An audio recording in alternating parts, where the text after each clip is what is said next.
Welcome to the Braylon Edwards Show with Shep. Touchdown, Braylon Edwards. Braylon Edwards, touchdown, Michigan. Passing pattern to Edwards, touchdown, Michigan. Where we bring you the best in sports, entertainment, and insight. Join us every weekday from 2 to 4 p.m. as we break down the latest games, analyze the biggest plays, and dive into the hottest topics in sports. We'll have exclusive interviews with your favorite athletes and guests, and you'll get a front row seat to all the action. So tune in to the Braylon Edwards Show with Shep. Got one-on-one going end zone. Edwards in the air. Oh, what a catch by Braylon Edwards. His second touchdown of the game. On the Woodward Sports Network, where sports comes to life. A little adversity at this point of the season isn't always the worst thing for you. And I can say that if you use it correctly and move forward correctly, but who knows, maybe we look back on this moment as a turning point for us, and it'll only be that if we make it that, though. Let's hope Jared Goff and his teammates take the same advice, and let's hope we as a fan base do the same thing. Although this is different. It's a different feel today than probably any of us expected on Halloween. Welcome to the Braylon Edwards Show. Hope you had a great weekend. Ryan's with us. Kool-Aid is with us. You are with us in the chat as well. And smash that like button, will you? Because we're going to have some really good football talk today. I hope you had a good weekend. I did. I'm having an even better Monday. I'll tell you why in a second. Before we get cooking, if you came here for Lions sympathizing, you're in the wrong place.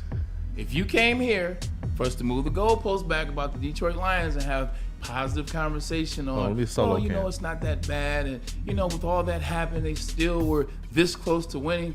If you came here looking for that, you are mistaken. This is not the show for that. Just like when the Lions do all those good things, have all that good conversation. The game yesterday was an ugly one and a lot of blame to go around.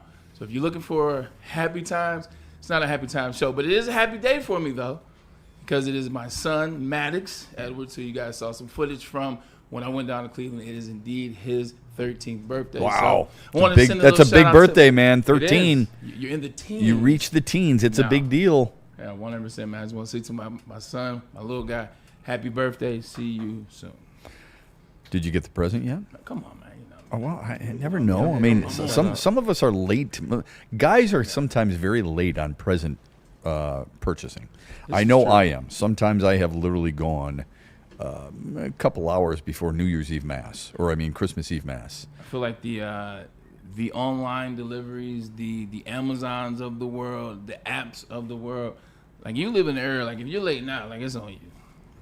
Like if you're late now with a gift, a meaningful gift, I'm not talking about like if you go to a friend's birthday party and your friend doesn't care about gifts, man, I get it down the line. Yeah. If you're talking about son, birthday, it's a big gift. Mom's, Mother's Day is a big gift. You know what I'm saying? Anniversaries, if you believe in gifting and anniversaries. I'm probably in the 1% of the United States that doesn't use Amazon. Okay. So, I like that. Wow. Yeah, don't do it. Do you order anything online? Really don't. Okay. Really don't. I actually respect just because, if you're giving your credit card out, there's certain things you don't disagree with. But anyway, that's an interesting point of view because there is no excuse. You're 100% right about that. I've always felt it was less personal if I'm ordering it online. And I think I'm wrong there. But tell me why I'm wrong. Because the gift is how it hits the individual that the gift is for. At the end of the day, you took the time to place an order online. And when you place the order online, I guarantee you, much like myself, consider it thought-provoking. What is this individual? What drives them? So you're legitimately doing all the things. This is all the thought process. They say it's impersonal. The personal part is the thought. The personal part is handing it to the person. True, but I picked the gift out. Correct. It'd be different than the CEO whose assistant is buying all the gifts for everybody on the list. Yeah. No. I ordered it online, but I chose it.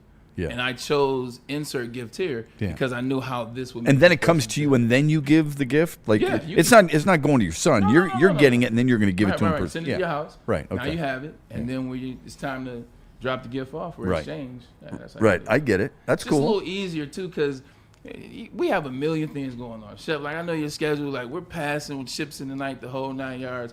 It's easy to forget to go to whatever store, whatever place you buy gifts from. It's easy to just keep coming up with excuses.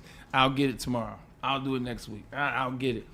Then this comes up. Then this event comes up. Then this game comes up. Then this show comes up. And now you legitimately had every intention on getting the gift. You really did. But life happened. So, you know what I'm saying? You lose the app. Makes it a little bit easier. Yeah, you got to prioritize things. I've been more guilty than anybody, right? I mean, it's not like a holiday sneaks up on you. It's not like somebody's birthday sneaks up on you, if it matters to you. It's not like your anniversary sneaks up on you. And yet, there's been numerous times where I have failed to come through like I should have, because I let other things get in the way instead of prioritizing it like I should. It doesn't sneak up, Shep, but life happens. I'll give you an example. You guys know the week that I had in the last 10 days or so. Yeah, Let's say losing 3 people close to you, yeah. And let's say you had plans. Like, look, I legit had plans. Here's one loss. Here's a funeral. Here's another loss. Here's work. Here's boss coming in town. Got to figure this thing out. What's going on with that? Here's another loss for another teammate, in which the funeral is tomorrow. I'm not going to go, but I'll watch it online. This just happens. Yeah. Like, life happens sometimes, and these are unforeseen things. But they happen, and I easily could have blamed if that were the case. That's a good point, especially when boss comes to town and takes up 2 hours of your time in a meeting. So I think all those things are really important to keep that in mind. When that happens and you're looking at your watch going, I never realized somebody could string together a sentence that lasted roughly 45 minutes. That was very interesting. It was. So that's a good point. So this is there's nothing wrong with breaking balls once in a while. Y'all better smash that like button. Oh man, come on! I was just Shep. pointing to the right picture. What the hell are you doing? Come on, man! It's a beautiful picture up there. I wanted to point to. I'm glad we're laughing now. Yeah. Get these smiles and laugh. Get these smiles out now. Just laugh out now. Shep, your weekend, how was it? I know that there was a situation. There's a question I asked you coming to the show. I know we're going to dive heavy in the Lions, but that was a tremendous finish Saturday night to a World Series. Oh, my goodness. That is the best one that I've watched maybe ever. I would have to go do the due diligence and be respectful, but like Shep, at every given moment, I felt the game was over. Where this team can win, that team can run. Like, I don't know if I've ever been on the edge of my seats. For that game to be that close, and you know, it's particular play. Well, plays, I guess. But before I let you take the cake, I just love that for all that's made about Shohei, deservingly so, for all that's made about Freddie Freeman, for all that's made about Yamamoto, for like everybody had a piece of that win. That's what I loved most about it. It was a team freaking We were just win. talking like about that. Paez, like all, like watching it as a former player, I just was like, see, this is team. Yeah, when people are When it's a contributing team, like this is that, it. yeah. No, I'm with you. And I would say even Game 6 was special. You know, when Enrique Hernandez comes flying in from left field and doubles up somebody at second base, great hustle, right? I mean, I think what it told me is that for sure those are the 2 best teams in baseball. Yeah. I thought actually Toronto was better in this series. That's hard to prove when another team wins. But Yamamoto winning 3 games and all 3 games on the road and 1 in relief was special. I love that so many different people had a moment and stepped into a moment. And it's almost as if they welcome it. You know, it's almost like Will Smith's like, yes, this is where this is where I want to be. He's a really good player, and I know a lot of people are tired of the Dodgers. I get that. I think we get tired of dynasties unless they're our own dynasty. Yeah, that's everybody. You know, that's everybody. That's sure. everybody. So people, I think there are a lot of people Like, rooting boo the Bulls, against boo the Dodgers. the Warriors, boo the Chiefs, Yeah. boo the Dodgers now. Right, absolutely. Patriots. Yeah, boo the Patriots. I mean, look, good call. Max Scherzer, what he did Friday night was pretty special. You know, for him to go, or I'm sorry, Saturday, when he started against Shohei Ohtani and pitched as well, if not better, because Ohtani gave up the 3-run bomb to Bo Bichette. Who would have thought Bo Bichette, injured for as long as he was the entire month of September, comes back and does what he does? Miguel Rojas, I mean, the game-tying home run. Kid had 2 home runs since the All-Star break, and he delivers that. You know, I mean, I just thought there were so many great storylines. And the last thing I'd leave you with, the Kool-Aid wants to jump in here, and rightfully so, the play on Saturday night with the bases loaded in the bottom of the 9th and Will Smith getting his foot down. I'm not talking about Will Smith. I'm not talking about Rojas, which both were great plays. The home plate umpire to get that right was pretty awesome. Okay, we're talking about Will Smith lifting his foot off the plate to catch the ball, and then then getting his heel down in time before Isaiah Kiner-Falefa, who I thought left late from third base, before he slid. It was amazing how well all those games were played, and it shows you in some markets, how far away your team must be because of the things they did easily. You notice Toronto doesn't strike out a lot. You notice that, right? They do not. They put the bat on the ball. Now, it sure as hell didn't help Varsho, or I should say it didn't help. Varsho had the grounder to Rojas, but then you had Alejandro Kirk, who makes as good a contact as anybody else in the Toronto lineup. He's the one who bounced in the game-ending double play. And then to see the emotion from Mookie Betts, who struggled offensively but did a nice job defensively for the most part, and Freddie Freeman, the elation that they have. So hard to win back-to-back. I ask this of athletes all the time. Maybe you can help. Is it harder to win the first championship or the second championship when you're trying to win back-to-back? Because remember, the Yankees won 3 in a row and then went to a 4th straight before they lost to Arizona, if people remember that. I've never won a championship. I mean, outside the Big Ten, which I don't count. Well, I count it. That's a hell of an accomplishment. It's national championship. Okay. It's Super Bowl. It's a hell of an accomplishment. But go ahead. It. Yeah. We won back-to-back, but speaking from a championship, what I've seen from my friends that have won Super Bowls, that have won NBA titles, that have won back-to-back, it's the first one. Like, I don't care what people tell you. That's the hard one? That's the hard one because it's everything that you're putting into it. It's everything that you want. You haven't gotten it yet. You don't know what it takes to get that award. You're doing all the things, and finally when you get that, I think once you get it, it's tougher to defend. I mean, not tougher. It's tough to defend. But when you've won, you know that you have the stuff to do. And you know what it takes. You know what it takes. Yeah. So if you have little moments, little lapses, baseball, obviously, season's a little longer, but if you have moments, game 50 to 100 where you're trying to figure things out, you know you've won. So you know how.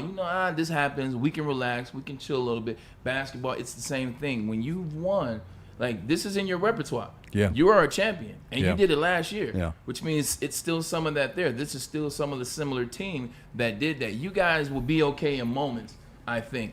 You haven't done it yet. It's a good point. It's nervous. It's angst at every moment. Is this the moment where it's over? Is this the play? Am I doing too much? Am I not doing enough?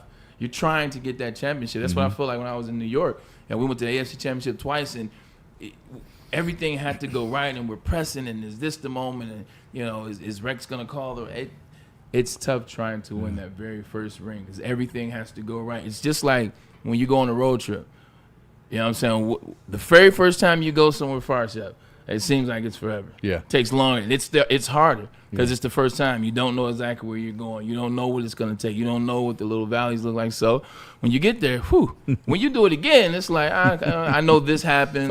I know this is the road. I know this is my landmark. I don't have to worry. I know this is where the cops are. Let me slow it down a little bit. This is where they try to trap you. Yeah. Like your second trip going somewhere, you know it.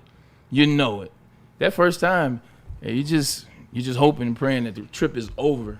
You make it there safe. It really is amazing what the Dodgers were able to accomplish. And I think back of what, whether I like it or not, the Bulls were able to accomplish, the Warriors you had brought up at times. I mentioned the Yankees. The Islanders won 4 straight Stanley Cups and then reached a 5th in a row. And I recall one of the best stories ever that Wayne Gretzky once told. He and Kevin Lowe, his good friend who was a defenseman on those great Oilers teams, They had just lost the 4th and final game to the New York Islanders in 1983 in the Stanley Cup. Is that right? 83. Yes, it is. And they were leaving, and they thought they would pass by the Islanders' locker room and hear all kinds of jubilation. Yeah. Right.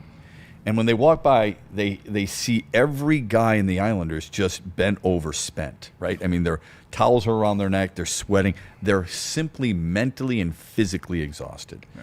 And I think Gretzky told us the story where he looked at Kevin Lowe, and they kind of looked at one another and said, "That's what it takes." And then the next year, what happens? Edmonton wins 4-1 over the Islanders, and then they win the next year again against the Flyers. They learned what it took, and sometimes it takes losing to figure that out, and sometimes you don't always get that lesson. Kool-Aid, you were going to say something. I'm sorry. That was a perfect transition. Sometimes it takes losing to figure it out, because there's a team that knows a little bit about that this morning. Yeah, you get that right. But it looks like we got somebody who was a fan of the LA teams in the chat. Okay. The only reason why we give them the attention is because they also dropped a $20 super chat. So we got to go and say, shout out to, says Jarrell Jessup in the chat, $20, says, Dodgers are champs, baby. Mm-hmm. Hey, December 14th, my LA Rams will dominate the Lions. I guarantee. Yeah, well, no offense. Look, congratulations on your baseball team. Yeah. Second of all, seriously, you can't guarantee anything because you don't play. So that's a tough thing to do. I think the Rams, Braylon does this every week. He gives you his top 10 teams, and he'll do that later this week. I wouldn't be surprised if the Rams were number 1 or number 2, somewhere in that neighborhood, because they're so good. I mean, Matthew Stafford, now, granted, look who they beat. They beat the stinking Saints, but who cares? We've seen upsets, have we not? Anybody think Carolina was going to win in Green Bay? Raise your hand. No, I didn't think so. So we've seen plenty of upsets. Yeah, so I give you credit. Happy to you. Way to go, Dodgers. They deserved it. They were big. They were strong. They were resilient. Down 3-0 in Game 7. Down 3-2 in the series. It was pretty impressive. Be careful, Shep. Be careful. Because you talking about all they beat was the Saints. You're absolutely right. But I've seen you come in after the Lions beat the Browns. That's right. After the Lions beat the Bengals, not even with Joe Flacco, with Jake Browning. Yep. And come in and say, blah, blah, blah, blah. Yep. So you Joe play Flacco, who's in man. front of you. Amen. Right. That's why I cushioned it. Okay. Yeah, you see where I'm at. yeah. I see where you're at. You see what I'm on today. Yeah. What type of time I'm on. Yeah. But I will also say this. Yeah. I mean, and you were bullish on Green Bay. It's not that I don't think they're good. Right. Okay. But they've lost to Cleveland. Yeah, 100%. They've lost to Carolina. 100%. And they tied Dallas, who you're not high on because of their coach and because of their quarterback. I think my point regarding the National Football League right now is I'd love to know what fan base is ultimately confident in their team today, knowing that. And I think this is the beauty of the league. This is the beauty of your league, Braylon, is that you just don't know a lot of times. No, you don't, and you're right. A lot of teams aren't confident in what their organizations are right now. A lot of teams are trying to figure it out. You look at the Eagles; they're still, even being up and having the best record, still trying to make moves to make sure they feel a lot more confident. But it ain't about them other teams. Yeah, it's not about what the Rams are doing or what the Eagles are doing or the Green Bay Packers losing to the Carolina Panthers. Those games happen and they're one-off. Right. It's about how the Detroit Lions look all the way around yesterday in that game. Special teams suck. Defense was suck at times. Offense, the third down conversions that they lack. Dan Campbell was pressing. Yep. Like I can't wait till we show this footage from the podium. He hasn't pressed like this in a long time. He hasn't seemed like this at the podium in a very long time. So it's a lot to fix. Good. I want to see that, and I want your feelings on that. That's interesting that you think he's pressing a little bit, and sometimes there's a trickle-down effect to that. When we come back, we will do just that. Dan Campbell at the podium from yesterday. Braylon Edwards' thoughts originally on what the Lions were so bad with during that game against Minnesota and what they need to do to get back on the right track. You're always on the right track if you're visiting with Ben Johnson, aren't you? Absolutely. Yes, you are. Corporations, the government, even your insurance company will do whatever it takes to minimize their liability and withhold your compensation. Don't let them. And how you do that? You reach out to Ben Johnson Law. Reach out to them through VenFights.com. He is a fighter. He has been fighting for a very long time to get the outcomes, the settlements, the verdicts that his clients that they want and that they need. You will be no different. He will win because he is just that, a winner. But more importantly, he's a fighter, so let him fight for you. Winning. That's a good one. Winning. You were all about Charlie winning, Sheen. right? You want to make sure when you're watching a game, you're winning the argument when you're battling for your team, but also winning on the menu and winning with draft beers and winning with an opportunity to look at all these different games that are taking place, just in case your team isn't having that great success on Sunday. No better place than Art and Jake's Sports Bar and Grill. Go to any one of their 6 locations in Michigan and enjoy wall-to-wall coverage. Over 80 TVs, 22 draft beers on tap, a full menu stacked with fan favorites, including their signature fairway burgers. Tonight, you can go watch the Pistons take on Memphis, waiting for Kool-Aid to say, hey, there it was, and a Monday Night Football game with Dallas and Arizona, and you got rib night. That's right, Mondays are rib nights, fajitas and margaritas on Wednesdays. They've got all kinds of specials for you right there at Art and Jake's. 6 locations. And download their app to find out more. Art and Jake's app. Planet Fitness now has even more best-in-class strength equipment. Join today for $1 down and save. We're stepping it up. We're not slowing down. Finding new faith, new focus. Love that new equipment smell. So, you in? Join the club today. Save when you join for just $1 down, $15 a month. Planet Fitness. We're all strong on this planet.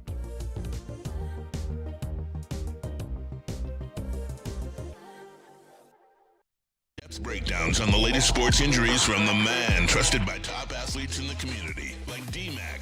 Whether it's the Lions, Pistons, Tigers, or Red Wings, Dr. Pierce talks us through it all. Don't miss the Injury Insider Report with Dr. Jeff Pierce, your go-to source for understanding the impact of injuries on the games and players we love. Only on Woodward Sports Network. Scan the QR code on the screen or go to MichiganSportsandSpine.com to see if Dr. Jeff Pierce can help you.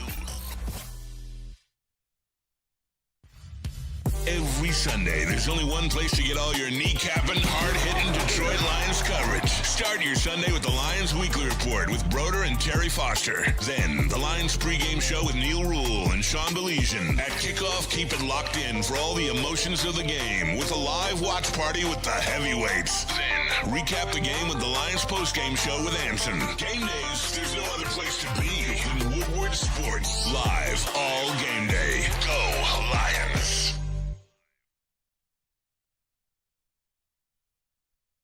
Hunting season is almost here, Detroit, and your Lions are on the prowl. Make sure you're locked into Woodward Sports for all the Dan Campbell reactions, Jared Goff touchdowns, Amon-Ra first downs, Penny pancakes, Kirby picks, Gibbs big plays, and of course, Jack Fox's leg. Stay locked in on all your Lions coverage right here on Detroit's #1 sports network, Woodward Sports.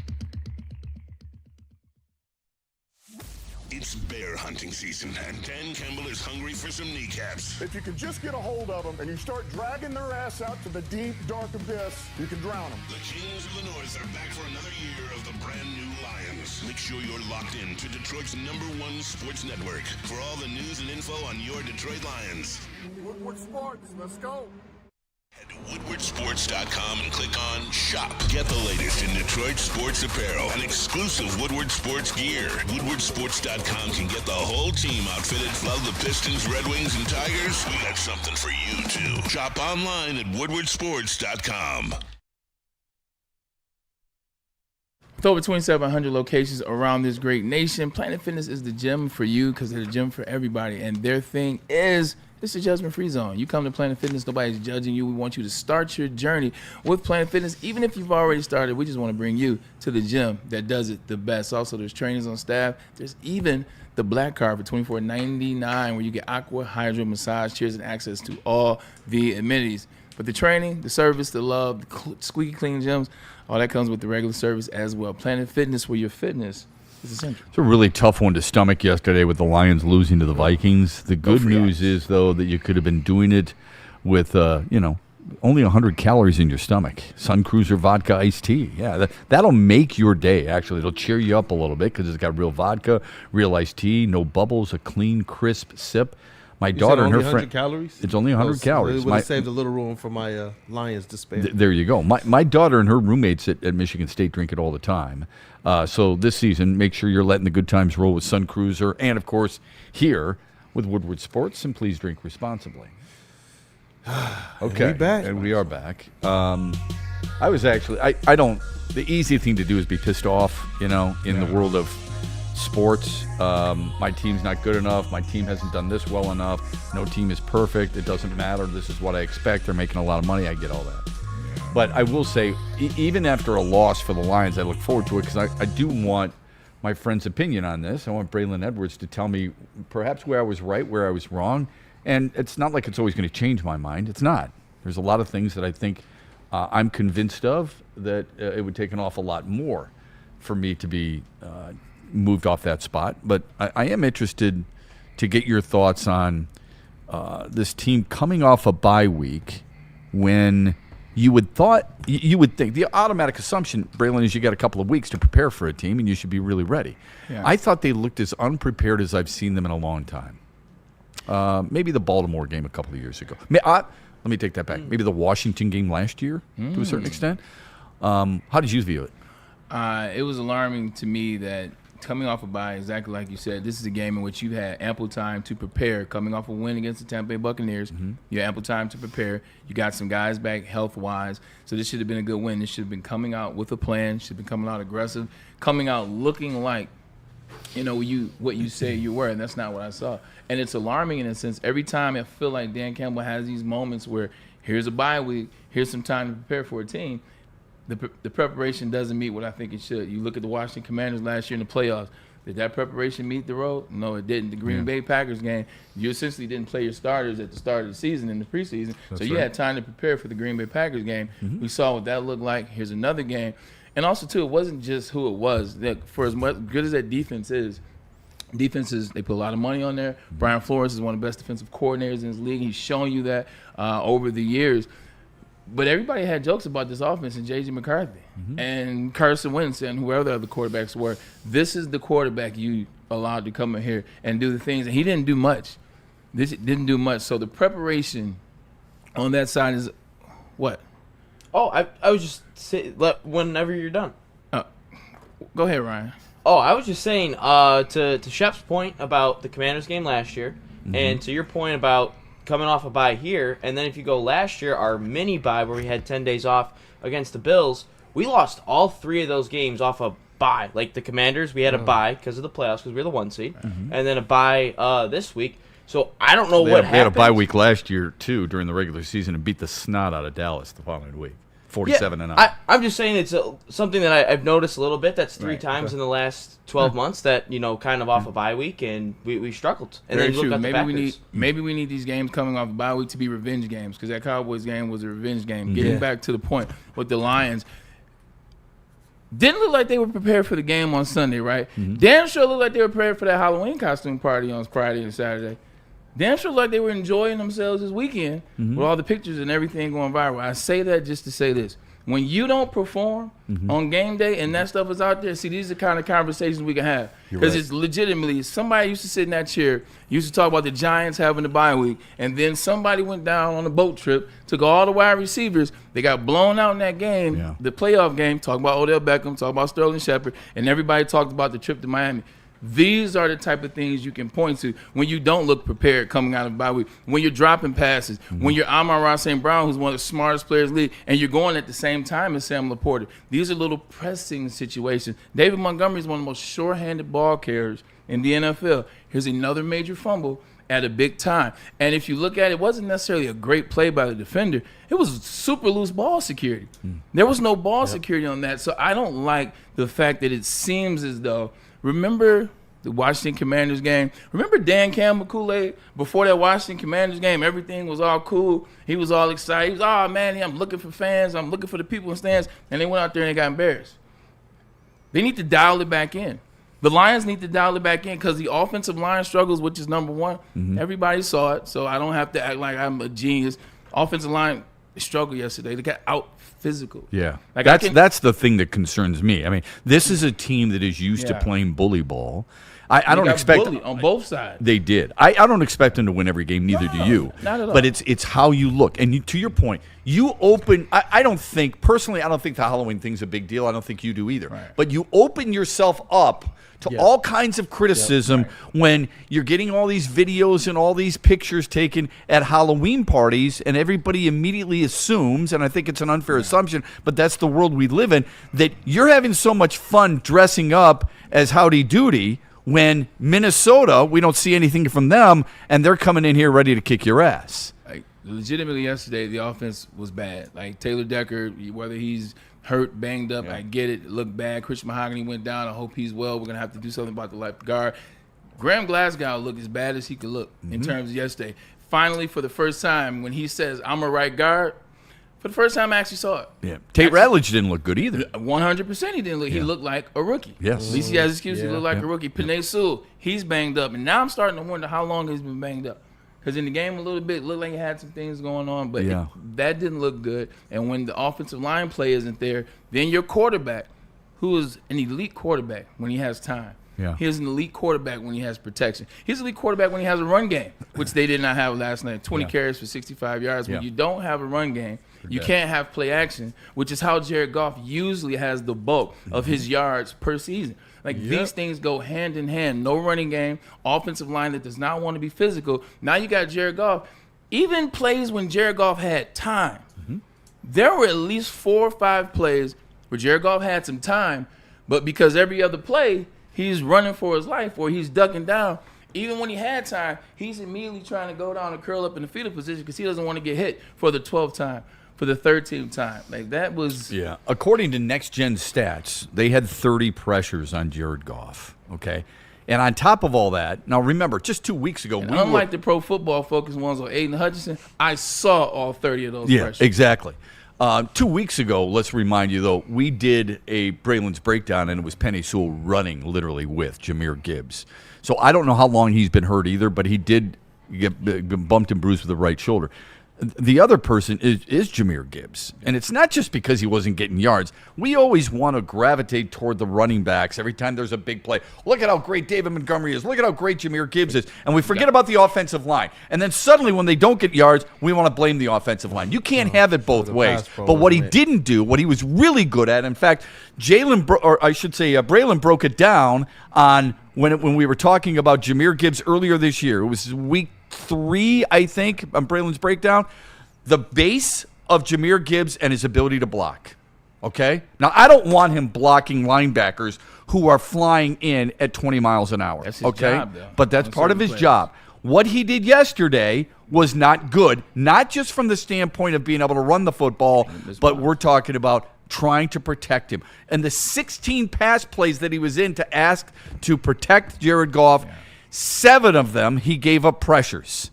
And that's not a good thing either. You're right. The whole thing was an absolute mess, and you could consider it arguably their second worst loss of the season, maybe their biggest loss of the year, worst loss of the year. You're right. But again, I've talked about this as it relates to the running game, running between the tackles. They had one play that we showed. Shout out to Rob Sims, who came here and broke it down on Rob Sims and Braylon Edwards Breakdown.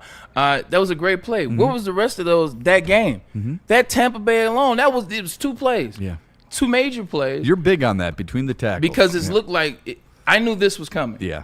Like, I've been seeing this coming. There's only so many times you finally play a team who can hold up enough on offense to where that defense can get at you. Because the Cleveland Browns, if they would have had a better offense, that defense was doing their thing early on. But you get tired. You get beat down when you don't have offense, and that's what it was. Especially when you go out there every 4 plays. 100%. You beat down the Cincinnati Bengals is the same thing. So that physicality side of the game, they got to step that up. Whatever that is, you got to fix that. Just so I'm clear, and then Kool-Aid's got some stuff that we want to get to. And I still got 3 other ones, too. Okay, just so we're clear, when you talk about, because you've mentioned this before about Derrick Henry, and I was watching the Thursday night game specifically for Derrick Henry, how hard he was running between the tackles.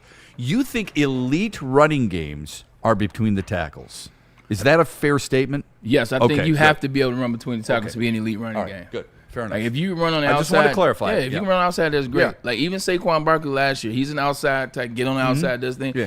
A lot of those yards came in the middle of the meat and potatoes last season for the Philadelphia Eagles. That's what they're trying to get back to. They can't do that. Right. That's where they're struggling. But the Lions, that running game last night, it hit the head because you hit a team that just made enough offensive plays. Like, they stay on the field the same amount of time as you almost. Yeah. It was almost 30-30 in terms of time of possession.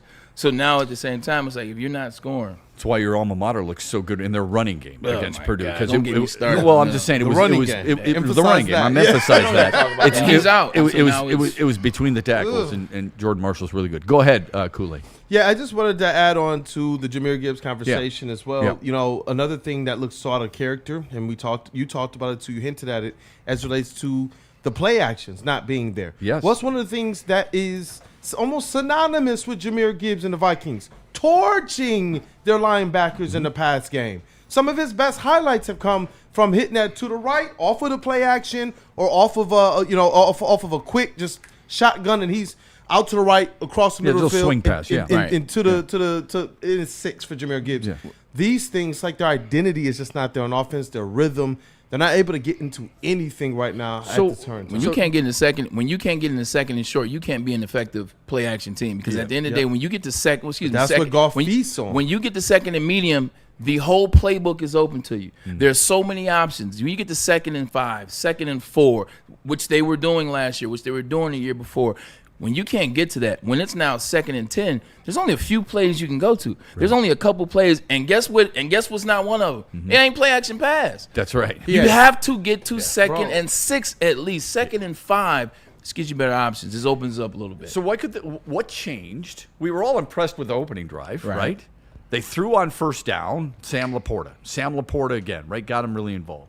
What changed from the first drive to after that regarding execution and play calling in your mind? With the exception of the Bears game and the Baltimore Ravens game, it's been like this kind of all season, in my estimate. Remember what we were talking about with the Chicago Bears earlier on in the season? Said, man, it looks good. Yeah. First drive of the game. Yeah. When you're on the scripted 11. But then he struggles. Talking about Caleb Williams and Ben Johnson. Then he struggles for 3 quarters. That's what it's looked like with the Lions. You're looking for adjustments, aren't you? Is that a nice way of saying adjustments? 100%. Okay. Right. I did not like the fact that Johnny Moe came out through the week last week. Yeah. Nobody said anything out loud about J-Mo. Yeah. Like whether it was the elephant in the room or not, it didn't matter. You were 5-2. You're coming off a win. You're figuring things out. It's new. It's like 10 games left. He came out and said, I failed him. Yeah. In fairness, he was answering a question, but he didn't have to say that. I hear what you're saying. Right. Verbiage matters. Yeah, it does. I failed him. Yeah. And then you come in the game and it's like, well, we can't get him the ball. Oh, we'll find it. Yeah. All right, so you said you had 3 more things. Let's tackle, no pun intended. Let's tackle those things. And speaking of tackles, I do have a question for you regarding one specific tackle in the game. Not that it meant a ton, but it really pissed me off, and I expressed myself on social media. Go ahead. Like third down has to be better. Yeah. Like everyone knows, 29% is not it. Like 29% is not it. This season, the Detroit Lions are 21st on third down. They're 36%, 37%. As compared to last year, 47%, fourth in the league. That's as compared to last year, 46. 2 years ago, 46. Wow. They were fourth and fourth in the league. Like that's where they were, and this is where they are now. That's a huge They're difference. struggling on first down because they're not getting third down and manageable. Yeah. I have more on that, but my question is, do we worry too much about the fourth down? Because granted, they still are. They were 3 for 3 on fourth down. They're 68% on fourth down this year, which is even higher than the 67% that they were last year. They also got them to jump on another fourth down. Which was amazing. Yeah. Do we put so much pressure on the fourth down that we forego paying attention to the third down? Well, you tell me. If you're an athlete in that huddle, and you're on the opposition's side of the 50, okay, or the opposition's 40 and so on and so forth. And it's going to be, even if let's say it's 3rd and 8, and you get 4 yards. Yeah. You're in all likelihood, you're going to go for it. You tell me, does that change your mindset, knowing that we've got 2 downs instead of 1? And if so, you would think that would be a positive, that they would help them a little bit, wouldn't it, or no? It just seems like they're like, whatever happens on third doesn't matter because we're going to find a way on fourth down. Okay. And I think a lot of times you don't get to that opportunity where you can get to the fourth down. Yeah. I think that's starting to happen. It's not that you aren't having success on fourth down because you are. You saw Sam Laporta scored on the fourth down. You know what I'm saying? It was 3 for 3. He scored on a touchdown on the fourth down. But because you're not putting so much emphasis on the third, I think a lot of times these third downs, they pass you by. These opportunities pass you by because, we're good. We'll get on fourth. And now you're looking at 3rd and 10. Now you're looking at 3rd and 15. When your offensive line can protect, now you're looking at 3rd and 20. Needs to be more emphasis on third down. I'm not saying go away from fourth down. This is who you are. I like that. Put some more emphasis on this third down because you're struggling on third down the whole season. I was going to ask you this when we first saw each other today, but I wanted to wait for the show. There's a part of me that during that game, I'm like, okay, great teams don't play like this. Like eventual Super Bowl champions don't play like this. And then I thought, well, you know what Braylon said 2 weeks ago about Kansas City? I mean, there was a time where Kansas City was playing like this. And then you went, no, really. It's true. And then you went, hey, this team is, and you had them highly ranked in your top 10. I don't know if this is the same thing, all right? Because we don't watch every Chiefs game with a focal point like we do with the Lions.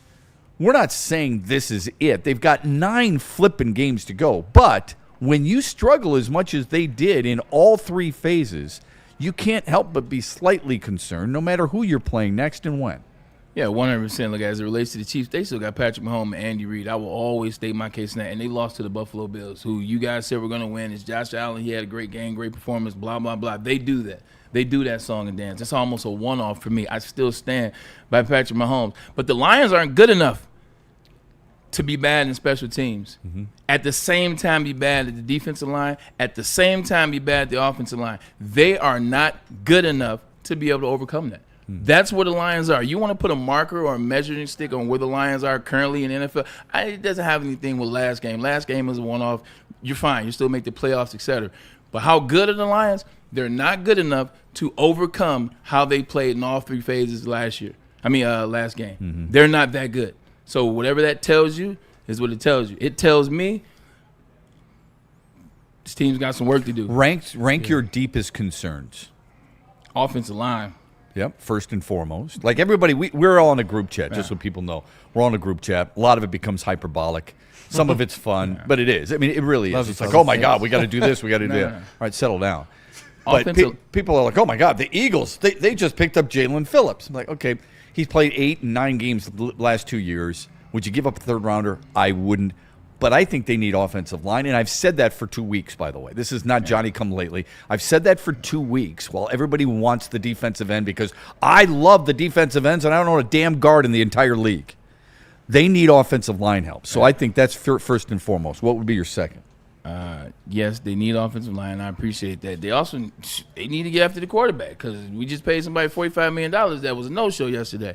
And, yeah, he had a sack, but wasn't that Jack Campbell's sack that he happened to touch his boy and he fell down like Michael Strahan did like Brett Favre did for. Yeah, that's right. That for Michael Strahan. Like he did have. I think he had 5 pressures. Oh my God! And stop it with the pressures. 3 quarterback hits. Stop it with the pressures. Well, you say. Well, hold on. Sometimes you say you never see him, and I think there are times where you do recognize it. Pressure. Oh, okay. Aiden's getting pressure. Okay. Oh, Aiden's getting pressure. Where were those pressures at yesterday when a quarterback that's only played 3 games in the NFL with tackles that have getting beat by everybody? Everybody has dominated Minnesota's offensive line until yesterday. So if you're going to pay him $45 million to cover up the fact that you weren't making a move at the trade deadline, at least he could show up. Right. He's got to get home, you're saying. At least he could show up. Where were we at? That's number 2. I said your deepest concerns. Offensive line, getting after the quarterback. Still the secondary. And I understand Terry Arnold made a hell of a play. Welcome back. I appreciate that. But they're not deep enough. Yeah. They're not deep enough. Because if J.J. McCarthy was Sam Darnoldson last year, Sam Darnold would have ripped them apart. Sam Darnold yesterday. They're legit. 330 yards and 4 touchdowns. They're legit. So that secondary is still my concern because if there was somebody with more experience, a little bit more in them, not this JJ, they would have had fun yesterday. Yeah. They would have fun. Amik Robinson, look, I love you. You play your ass off. You are hard. You play the game. Stop poking Justin Jefferson. Would you just leave that alone? Get to the huddle. Yeah, I don't. Yeah, just get to the huddle. And the whole time, Jay Jettis ain't even paying no attention. I know. I noticed that. Not even that might have been that might have been the best reaction to somebody smack talking you I've ever seen. He just kept walking. And I love the fire. He's like, man, they know I'm a dog. That's cool. Just go out there and prove it. Just go prove it. Because all this barking at him and yelling at him and doing this, that, and the third, the team wasn't even better than y'all. Yeah. Like, you lost to a team that wasn't better than you, and it happens at any given Sunday. That team wasn't better than you. They outplayed you. They outcoached you. They out-physicaled you. All of that. That's not the type of loss you want to have. You want to have an ugly loss like Pittsburgh. Hell, you know what? Look, Colts, they go on the road. Do I still believe in the Colts? Yes. Yeah. What I believe is they went on the road. They played a really good defense in Pittsburgh, and they just ran to a team that was ready for them. Yeah. And they beat them up. And Daniel Jones didn't play well. And he didn't play well. Right. And even with that, how they play horribly with a ton of turnovers, still only lost by 7. It's all about how you lose, not losing. Because you know you're going to lose in the National Football League. That's just inevitable, okay? But it's how you do it. And actually, what's the old saying? Who and when. Yeah. So you're losing to Minnesota. Okay, so Minnesota's okay. They're an okay team. They're a good team. They're not a great team. They're a good team. You're losing after a bye. You're losing at home. You're losing to a guy who's only made 2 previous starts at quarterback, to an offensive line that has given up a ton of pressures this year, like you said. And really, you were able to keep a lot of people under control, and you still couldn't get it done. I will say this, Shep, and this has nothing to do with you. That's not a good team Minnesota you lost to. That's a damn good defensive line. That's a damn good defensive coordinator. We have been cracking jokes on this Minnesota Vikings team the whole season, and all of a sudden they beat you, and it's a good win. No, it's not. Yeah. That's not a good game. I'm tell you like this though, that offensive line and that offense, Johnny Moe, better be careful when you better figure something out, because you know who saw that game? Jeff Hafley saw that game. Chris Shula saw that game. Todd Bowles saw that game. Adam Dard saw that game, and Vic Fangio saw that game. Those are the defensive coordinators that will be in the playoffs. Yeah. Yeah, but just remember, and this is what I'm sorry, Kool-Aid. And Mike McDonald. And here's the other thing that frustrated me. Remember this. Remember this. This Minnesota defense gave up 37 points and well over 400 total yards of offense to the Chargers the last week. So I know Brian Flores gets a lot of good love, and he should because he's really good. They're not that good. Yeah. Okay? There ain't that good. Sorry for them to do that. That's ridiculous. And for your team to get out physical, like you said, that's the thing. That's the thing that concerns me maybe more than anything else. Go ahead, Kool-Aid. Sorry. Yeah, no, first and foremost, I'm going to be disappointed in y'all if y'all don't go smash that like button. The fellas are cooking. I'm about to put that message in the chat, too, just to remind y'all. But, Bray, I know you got a couple more points. I want to hit those after our next break. But you've mentioned something throughout the year. The Lions have found themselves up against a certain pressure, and you said they got to figure this out. Because if they string together these losses, if these injuries start to pile up, then you have to change some of the things that are going on in the locker room. You have to change some of the extracurricular things you're doing to get back refocused. And what happened literally that week? The Ravens, they had a couple bad losses, and they changed things in the locker room. And I want to just get your take on this because the vibes just haven't seemed good. Even though they've had some highs, it just haven't seemed like they found their rhythm or their chemistry. You know, and I just wanted to know how much more does it impact them when they have to start to change things, a part of their fun, a part of who they are, because that's what they bring onto the field, that fun. But this year, it doesn't seem to be resonating as much, and I do wonder if this thing continues on, if the performance continues to look like this and Dan has to continue to step to the podium, how much does this affect the identity of the Detroit Lions, who we keep saying they don't look like themselves this year? Yeah, fun is relevant. It's always fun when you're winning games. Right. You can sacrifice all that other stuff and all the funny feelings. Fun is when you are winning games. The reason why they were having fun is because they've been whooping ass for 4 years. That's why they're having fun. So for them, they got to do what the Ravens did. You got to get back to the drawing board. Like, legitimately, if I was Dan Campbell, I wouldn't even come there with the Talk about it. I got a clean house. There needs to be a meeting just getting back on pace, because the last thing for me would have been the critical drive errors and killers, whether it's the penalties, the misalignments, the 10 drops, penalties, the 10 penalties, the on special teams, allowing pressure up the middle so that you get a kick. Like, what are we doing? Like, the Lions over the last 4 years under Dan Campbell have been disciplined. I mean, we have some lapses here and there, but who doesn't in the NFL? They've been disciplined. They've been physical. They played together. It's been smart football.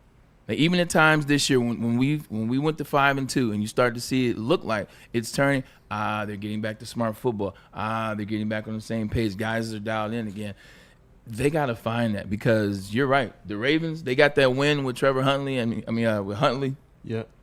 And then the defense looked more physical. The defense tapped in. Roquan Smith, you can see it meant a lot to him. So for the Detroit Lions, this is going to be a pivotal week. It's luckily you get it against the Washington Commanders, who, one, you owe a butt whooping, and two, you saw what happened to Jaden Daniels. Prayers up for him as what happened last night to his elbow. So lucky you get a chance to get it back. But, Shep, it's going to be more than just a get-back game. Like, for the Lions, it's not just, okay, this happened, we'll come back, we'll beat the Commanders, and then we'll get to say, hey, we haven't lost back-to-back. No. Yeah, it's got to move on to a different theme. Yeah, it has to look completely different. I agree. Remember this, though. When Baltimore did that, people thought it was John Harbaugh. It wasn't. It was the players. Okay, they're the ones who took that stuff out. So we ridiculed John Harbaugh. A lot of people did, and people thought that was a joke.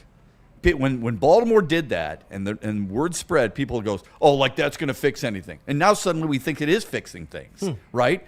So I agree with Braylon, where you've got to get back to fundamentals. The thing that has always impressed me about the Lions is not the fact that they haven't lost back-to-back in a couple of years, but it's when they play, usually they're technically sound. Yeah. Okay? Preach. You got guys who are making tackles, all right?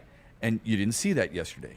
You got guys not missing assignments. You're not always going to win one-on-one battles, but you're not missing assignments. And you didn't see that yesterday. Saw a lot of missed assignments, or what appeared to be missed assignments. Shep, they didn't even do anything. The thing that nothing jumped out at you for the Minnesota Vikings when you watch that game, Shep, they didn't do anything special. Yeah. Like, they weren't coming up with all type of creative designs and pulling the guards and doing these exotic pulls and runs, and then having JJ do all type of mechanics in the backfield to catch people and throw people Very off. basic, wasn't it? Aaron Jones was just running the ball in the first half. They just looked like the bigger brothers. Like, and every everyone's bigger and badder. even the JJ McCarthy play a couple times with the play action. Yeah. Like, he play action and he went exactly where you knew he was going. Yeah. You got 4 guys right there, and nobody knew that JJ McCarthy was going to run a bootleg. Do you ever watch film? This is all he did at University of Michigan. Well, the other concerning thing, too, is when Minnesota brought pressure. Yeah. And look, I'm not going to claim to know all these X's and O's like you do. But when Minnesota brought pressure, it sure seemed like it was firing in the same area, okay? Yeah. I don't know if it's always the A gap. Sometimes it's the B gap, okay? But it's in that interior aspect of it, and it didn't seem like there was much of an adjustment there. Like, we always talk about adjustments in football. We use it as a very generic term. And that generic term then immediately goes, well, I want to see a pass on first down, or I want to see something creative and something cute. No. The adjustments are usually interior-wise or exterior on the offensive line where you're supposed to do something. Keep a guy in. Bring a tight end. Yeah. Give me an H-back to help a guard that's getting beat. Those are the things that I was looking for, and I didn't see those. They used to do that a lot. They're looking up the middle right now. Christian Mahogany, Graham Glasgow take rallies. Like, there was something that Brian Flores saw there. They exposed it. They legitimately got pressured, the AB, the whole game. And what happens is they know if they're coming right up the middle, so now it's what do we do? Let's get rid of the ball fast. So if they're going to send pressure up the middle, then they know you're going to try to hit guys in the flat or quick slants. They played zone flat. Like, they played zone in the flat, and like, you're trying to throw those quick. They're there. Yeah. They're waiting for it. Like, it was pretty much it was a great defensive play call. And look, he was due for one. Like, the Lions have been destroying, like you said, Kool-Aid, the Lions have been destroying Minnesota for the past 3 seasons. Right. Yeah, he said, no. I think they'd won 5 in a row against him. Yeah, right? Did. 5 in a row. And the offense has been like destroying them. Yeah. So. And we've been able to stop their big plays. Like, all that stuff that JJ was able to do in the past against the Vikings, we knew that's an interception. Oh, no, we're going to stop them on this 3rd down and get the ball back. Like, all that was gone. It was as if we just didn't have that superpower. I know we were missing some guys that do make those plays. Kirby Joseph is probably one of the team's missing guys, though. But they are. I'm going to stop. I have to stop with that. I think we all do, but I know I do too. I'm calling myself out. Everybody's missing guys. That's no excuse. Okay? So the reason you're on a 53, if you're not good enough, don't be on the 53-man roster. Okay? Go out and get somebody who's good enough.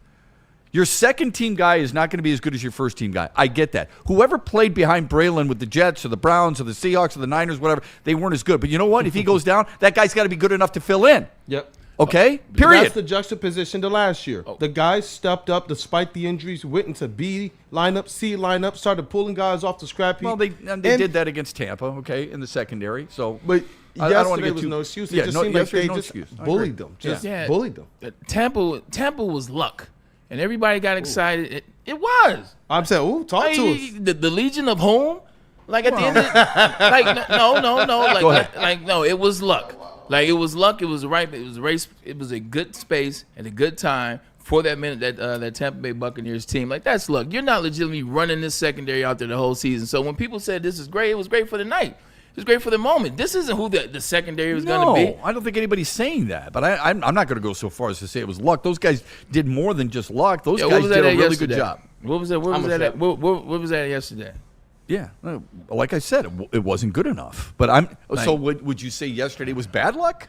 If you're going to give them a lucky charm for what they did against Tampa, does that mean yesterday is bad luck? Well, I'm not going to say anything because you say I can't use the fact that players aren't healthy, so I won't even use it. In fact, you know what? Fine, it wasn't luck. It was skill. They were skilled, they're in position, and it worked for them. It ain't working again, is what I'm going to say. J.J. McCarthy had 143 yards and 2 touchdowns. Right. Like, let that sink in. Like, I won't let people get over that fact. Because, you know why? It's because I went to Michigan, so everybody's got all the J.J. McCarthy jokes. So after the first 2 games of the season, I've been hearing it from all Spartan fans who happen to be the most Lions fans here. Everybody had jokes. JJ this, JJ that. JJ beat your ass, and he didn't have to do much. Yeah. So if you're going into a season where you're losing to JJ McCarthy, who had 143 and 2 touchdowns, you're in trouble. Yeah. You and that secondary, the Legion of Home. Yeah. No, it's completely true. Completely true. I hear you, man. I mean, look, you just because he went to Michigan doesn't mean you think he can do no wrong. But what I'm when saying he's is I doing get a lot of because they just come up to me because of the Michigan stuff and tell me all the things. Yeah. So I'm regurgitating it back to you. You ain't laughing now, are you? No, it was troubling that they allowed some of those. Look, and there's 3 or 4 really good passes that he threw. All right, he wasn't slicing and dicing. Okay, he wasn't making you go, "Holy crap, he's arrived." All right. Yeah, it looked like Michigan, and that's why I make the comment. If you watch film, like this is what Michigan was during J.J. McCarthy. Hand the ball off to Blake Corum, and he'd do a play action here, run this way. If Roman Wilson's open down the field, he'd throw it to him. Not, J.J. run for 11 yards, get out of bounds, and live to play another game, to hand the ball off. Like, this is what he does. He didn't do anything in this game that I saw where I could say, ooh, Kevin O'Connell's been working with him. Right. Like, okay, this is the J.J. they drafted 9th overall. Oh, okay. Now he looked like the same. You're saying it's something that the Lions should have expected. Pretty much. Tough one, man. Here's my question. Are we overreacting? That's what we'll get to when we come back. After this, from Smoothie King and Sharon's Heating and Air Conditioning. Whew, man, I'm fired up over here. Talking about you got to take the sweatshirt off. You got to take the sweatshirt off, man. You're so hot. It's the stand on business, boys, right here. Recovery are where winners are made. And Smoothie King's clean ingredients, real fruit, and protein to help me and you refuel, get ourselves back in the game. You know Friday is my favorite day of the week. That's because it is Smoothie King High School Player of the Week. And congratulations again to Michaela Sims, who was our Smoothie King High School in person. In person, her and her father, Rob Sims. We love it. Check this out. And we got Mom. Mom did come in. Shout out to Natalie Sims. We have a new promo code for you to get you. You don't have to be a Smoothie King athlete of the week to get a discount at Smoothie King. All you have to do is use the promo code Braylon2025 in Smoothie King app or in the store, and you enjoy 20% off your order. Look, this is what we're trying to do. We're partnering with the people that want to give back. Smoothie King wants to get back to you. So remember to use the promo code Braylon2025 and you will get 20% off your meal. We appreciate everything the Smoothie King does, but now they're trying to get you some smoothies, so pay attention. It's a really nice day, but it's still kind of chilly out there. It's clear skies, but it's still kind of chilly out there. That means you got to make sure in your home the heating is working for you. The furnace is working for you, and no place does a better job of making sure of that than Sharon's Heating and Air Conditioning. For over 40 years, they've been helping with reliable service to your friends, your neighbors. Heating, cooling, indoor air quality, water heaters, whole home generators. Right now you're running out of time. You got less than a month. DTE Gas customers get a free furnace tune-up through December 1st. All you got to do is call Sharon's Heating and Air Conditioning today, 734-238-3839. One more time slowly, 734-238-3839. There you go. You can write it down. Or just scan the QR code. That makes it really easy. You smell that? That's Brad Holmes cooking. And the off-season smells good. Woodward Sports. You heard about me, word of mouth. Now soak it in, baby, and check me out. Check this out. The brand new model year has arrived at Feldman Chevrolet, and nobody has more inventory. That's why we're Michigan's #1 Chevy dealer. With the biggest selection at the lowest prices, there's never been a better time to check us out. Check out this 2026 Silverado for just $179 a month, or this 2026 Equinox for just $229 a month. So check us out, because around here, it's fun being #1.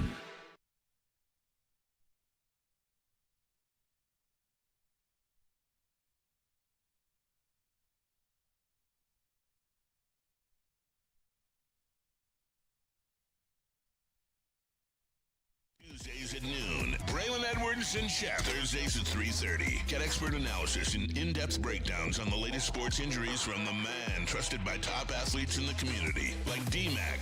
Whether it's the Lions, Pistons, Tigers, or Red Wings, Dr. Pierce talks us through it all. Don't miss the Injury Insider Report with Dr. Jeff Pierce, your go-to source for understanding the impact of injuries on the games and players we love. Only on Woodward Sports Network. Scan the QR code on the screen or go to MichiganSportsandSpine.com to see if Dr. Jeff Pierce can help you.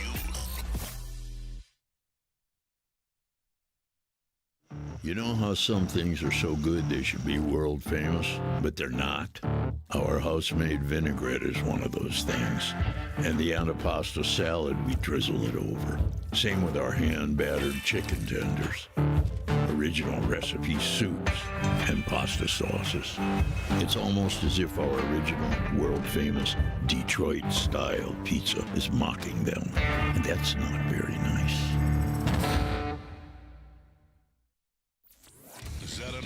pussing your pants, or are you just happy to see me? You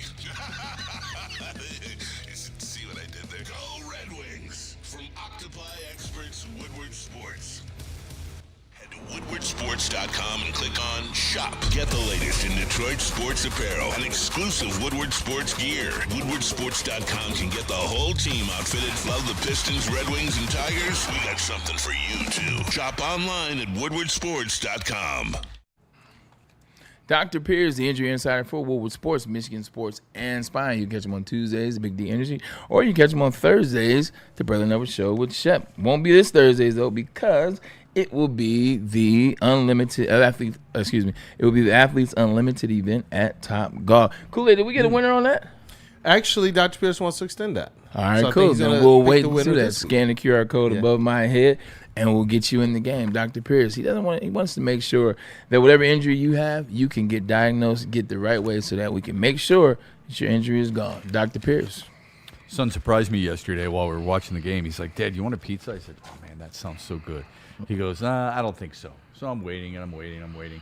He comes back. He's got a Buddy's Pizza. And I'm like, oh, man, you just made my day. Proud father moment. Proud father, absolutely. It was fantastic. Good boy there, Shep. I was, raised him right. Yeah. Go get Buddy's Pizza, all right? The original Detroit-style pizza. So good. I mean, all those corners are so crispy. They're so perfectly put together.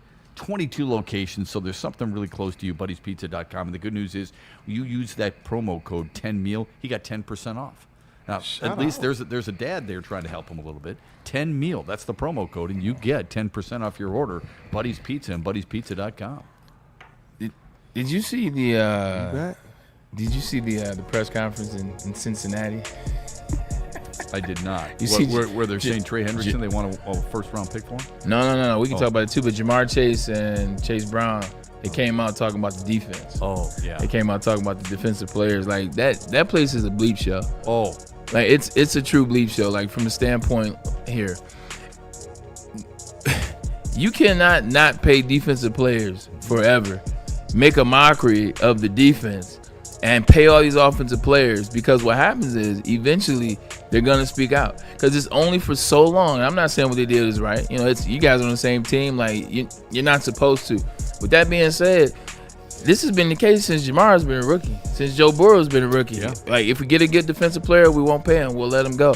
And now you get games where we're scoring 43, 44, 47 points and we're still losing. How many times did they score 40 last year against Baltimore and lost both games? Mm-hmm. Like, so you hit your head, but it's funny. The Bengals don't value Trey Hendrickson enough to pay him.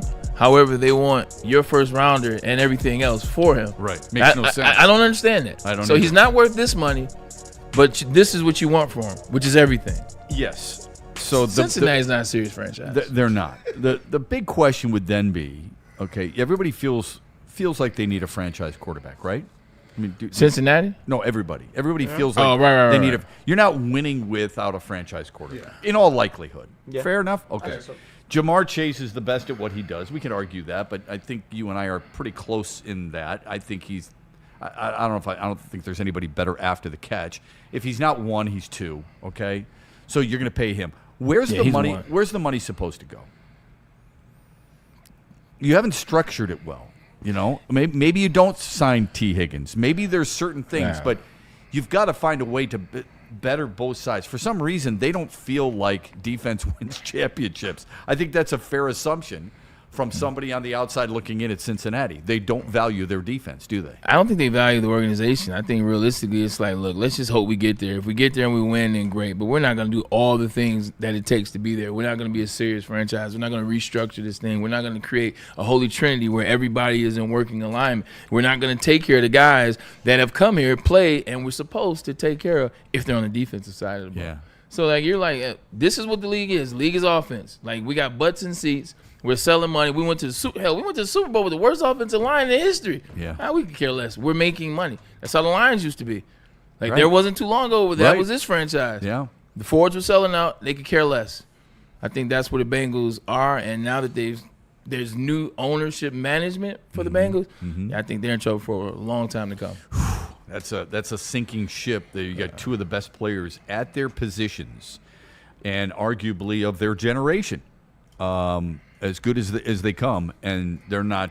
I mean, they got to a Super Bowl, but it doesn't seem like they're. He was an inch away from winning. Too. Yeah, and it doesn't seem like they're going to get back anytime soon. No. Now, at least they've been there, and that's the thing that blows my mind. I'm like, wait a minute, like Arizona. So tonight they're playing Dallas too. Yeah, and should have won one. The Bidwell family has been, that blows my mind. The Lions have never been there, but the Bidwell family, who you have educated anybody who doesn't know them, are one of the worst owners in all of sports. They've been there twice. God. The Bengals have been there twice. They have. That's unfair. Think about it. 3 times. 3 times, actually. Yeah, right. Twice in the 80s. Yeah, because Joe Montana burned them both times. Once at the Silverdome. Down the street. You want to get some super chats going there, Kool-Aid, before we dive into whether or not we're being too hyperbolic and overreacting? I definitely will. And you know what's interesting here? We asked the chat, is the crew over or underreacting to the Lions' loss to the Vikings? 51% of the people believe that you're underreacting. 49% believe that you're overreacting, obviously. But I want to get to those super chats as well, because the people have been hammering the super chats today. Shout out to you guys. For supporting the crew. Michael Wary sent in a couple. He $2 super chats where he says, our first move is help for the O-line, tackle and guard. And he says, fix our O-line and we're good. If we're not, then we are cooked. I brought this up 2 weeks ago. A guy like Evan Neal from the Giants who could swing. He could play guard or tackle.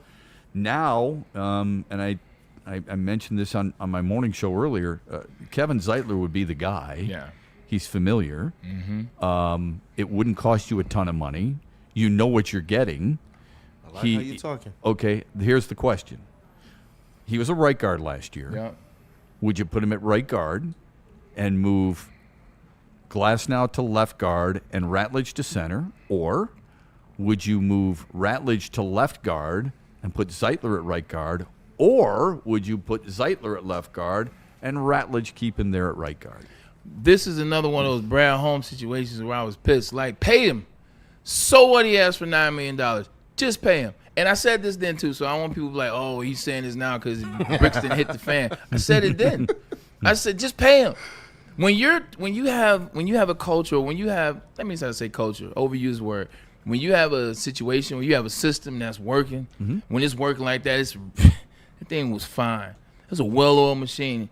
Do you see what he was able to do in terms of right guard, Kevin Zeitler, right tackle, Penei Sewell? Man, looked so good last year for Amon-Ra St. Brown. The majority of the runs they had from the field, they run to Kevin Zeitler as well as Penei Sewell. Now, I know who was at center, but that helps. I would have paid him last year. I would definitely bring him back, and I would bring him back, and I'll put him right where he was last year. Okay. Right where you left off. I'm going to take Tate Ratledge, put you at center, and I'm taking Graham Glasgow. You said you want to play left guard. You said you don't like play. Let's go. Let's put you back over there. Okay. Let's put you at guard. So you would change. Yes. You would put a rookie in its center and change midstream. That's interesting. Yeah, because Graham Glasgow looked like a rookie yesterday. Yeah. But you know what, man? You're in here preaching for the chat right now. Let me read these couple super chats. I just don't understand how only 49% said we're overreacting. I don't. What has to happen for the Detroit Lions to piss you off enough for you to be honest? Like you're such homers. Like at the end of the day, what pisses me off about the Lions? Well, they played the Green Bay Packers, who they're fighting for the Division 1. They got mopped. You want to call it a watch? Fine. That's what you guys did. It was early. It was the first game of the season. They had young guys on the road. Okay, fine. I give you that. They played the Kansas City Chiefs, another team I believe is going to make the playoffs. Had a cheap call on the Jared Goff touchdown. Outside that, they play horrible. They play horrible. They lost that game. And now you play another team, the Minnesota Vikings, after a bye week with a quarterback that everybody had jokes about, like with a defense that we saw get destroyed last week by the Chargers. Twice in London, we seen them get destroyed, and they lost every single phase, but we're overreacting. Like, I didn't say the Lions still not getting to the playoffs. I didn't say the Lions still could not get to where you think. But at some point, you got to have some honest conversation about the team you've seen. 3 losses. 3 losses the Lions have had. All 3 of them hit. In my opinion, they all hit. Is some people thinking just like you in the chat? Randall Smalls, I'm going to combine his with She Loves Me in the chat. So She Loves Me is number 2 in the chat. Randall number 3. He says, should Brad overpay for online help? And She Loves Me says, should Lions make a trade to get Kevin Zeitler back since the Titans are dumpster juice? I love you guys. And he sent in the he sent in the $5 super chat. We got a couple more. I think they should. I think they should do it. The question is what it would be. Well, I think it'd be cheaper for them this time around. Oh, I think so too. 100%. Yeah, So, I don't disagree with that. That should be the first call. Look, the trade deadline is tomorrow. That would be the first call. Yeah, if I were Brad Holmes, and I'm not, but that would be the first call. I would also try to shore up my pass rushing, my edge rushing opportunities. You're not getting Trey Hendrickson if it costs a first-round pick, and quite honestly, I wouldn't have paid a third-round pick for Jalen Phillips. I think there are guys right now you have who can get there and need to do a better job of that, and I think there are some other players out there that you might be able to go out, go get a Chase Young, go get somebody like that for not as expensive as a third-round pick and still perform and do what you need them to do. I tell you this, you better make some moves, and I don't want to hear we're good come Wednesday morning. What did you say? Come Tuesday at 6 p.m. I don't want to hear we're good. We got this one figured out. Because we gave you that. We let you have that in the off season. Fine. We let you have it again after the draft. Fine. We let you have it again before the season started. Fine. But here we are now with a horrible loss into where you saw a lot of glaring things that need to be addressed. Whether it's the third down, which could be helped if we had offensive linemen, or whether it's getting to the quarterback, which could be helped if we had another defensive lineman. You now have to go out and get Trey Henderson. But you got to get some guys that can come in here and make a difference because at what point do you not realize, like, each year we get to this point, Shep, and it's like, hey, we got to make a move. This is what our goals were before the season started. They're still there. How can we help those goals? It's not – when you make a move, it doesn't say that you weren't prepared. Right. It just says that, look, this is the season. This is how it's happened. Now after 7-8 weeks, this is what we feel like we should do. That's okay. Right. Things change during a season that maybe you didn't predict, and there's nothing wrong with that. The thing that I'm trying to I fight myself on this right now. The thing I'm trying to figure out, when I watch them beat Chicago and put up 52 points and dominate and have some really good offensive games, am I thinking that that was just a mirage because of the team they're playing? Why can't it be a mirage the other way? Like, I am not – you and I are both on the same page in this regard. We can call out a team, a player, a general manager, a coach, even though they might be one of our favorites, that they didn't do what they were supposed to do, okay? There's nothing wrong with that. I'm not going to overreact to the point where I'm going to forget all the good things this team has done. I think that's an overreaction. There has to be a balance there. So we could, if you want to take away what they did against Cleveland, Cincinnati, Chicago, and Tampa, that's your choice.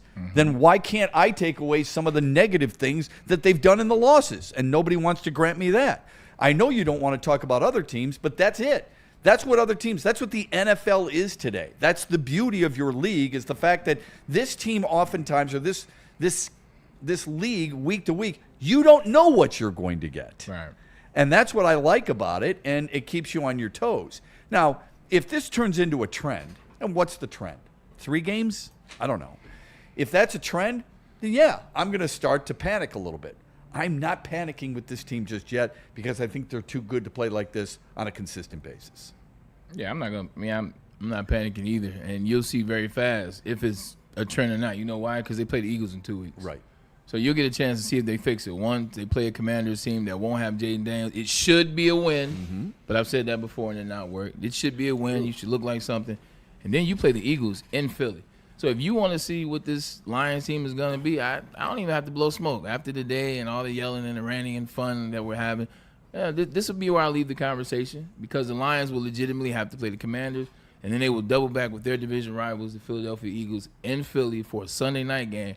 We'll see if the Lions won it. We'll see what decisions are made. We'll see how this guy right here, the mad scientist, we'll see if he's cooking up anything. You know what? Before the season began, we didn't play the schedule game, but we had an idea of what this team was going to be. And I said they were going to go 13-4. You said, I believe they were going to go 12-5. So at some point, you knew there was going to be 5 losses in there. Where those losses are, it doesn't matter. No. I think what is more concerning is that not that you still have a chance to be right. It's the fact that they lost to a team that on paper had no business being in the same stadium. In the circumstance surrounding it, had no business being in the same stadium. That's the problem that I think most people have with the Lions' loss yesterday, more than anything else. Go ahead, Kool-Aid, sorry. Yeah, no, there's, the chat has moved now. So 57% of the people believe that you're underreacting, 43% that you're overreacting. So your campaigning and politicking is working, Braylon. But you guys are preaching. Campaigning works, huh? You guys are preaching. I mean, I'm calling y'all the Stand On Business crew, and that's what you guys are doing. Honolulu Blue sends in a $1.99 super chat, and I'm starting to see this a lot more now. People are starting to believe a little less in Brad Holmes. He says Holmes is a great scout, not a GM, not a great GM. He's a great scout. He says Roseman is a GM, though. Yeah, Howie Roseman's he's got receipts, so there's no question about that. Yeah. Brad Holmes did help build a Super Bowl champion with the Rams. He did have 5 Prolers in his first 3 years as draft picks. I think he's a hell of a GM. I really do. Doesn't mean that every pick is going to hit. It's not. And we've brought this up before. The Eagles draft picks haven't all hit. Tampa's all draft picks haven't all hit. Rams draft picks haven't all hit. Back in the day, the Patriots draft picks didn't all hit. Is there some concern that there's some third and fourth rounders? Sure. Maybe some moving up that frustrates you too. Not everything he does is going to turn to gold, but I still think he's a hell of a GM. Yeah, I think he's a hell of a.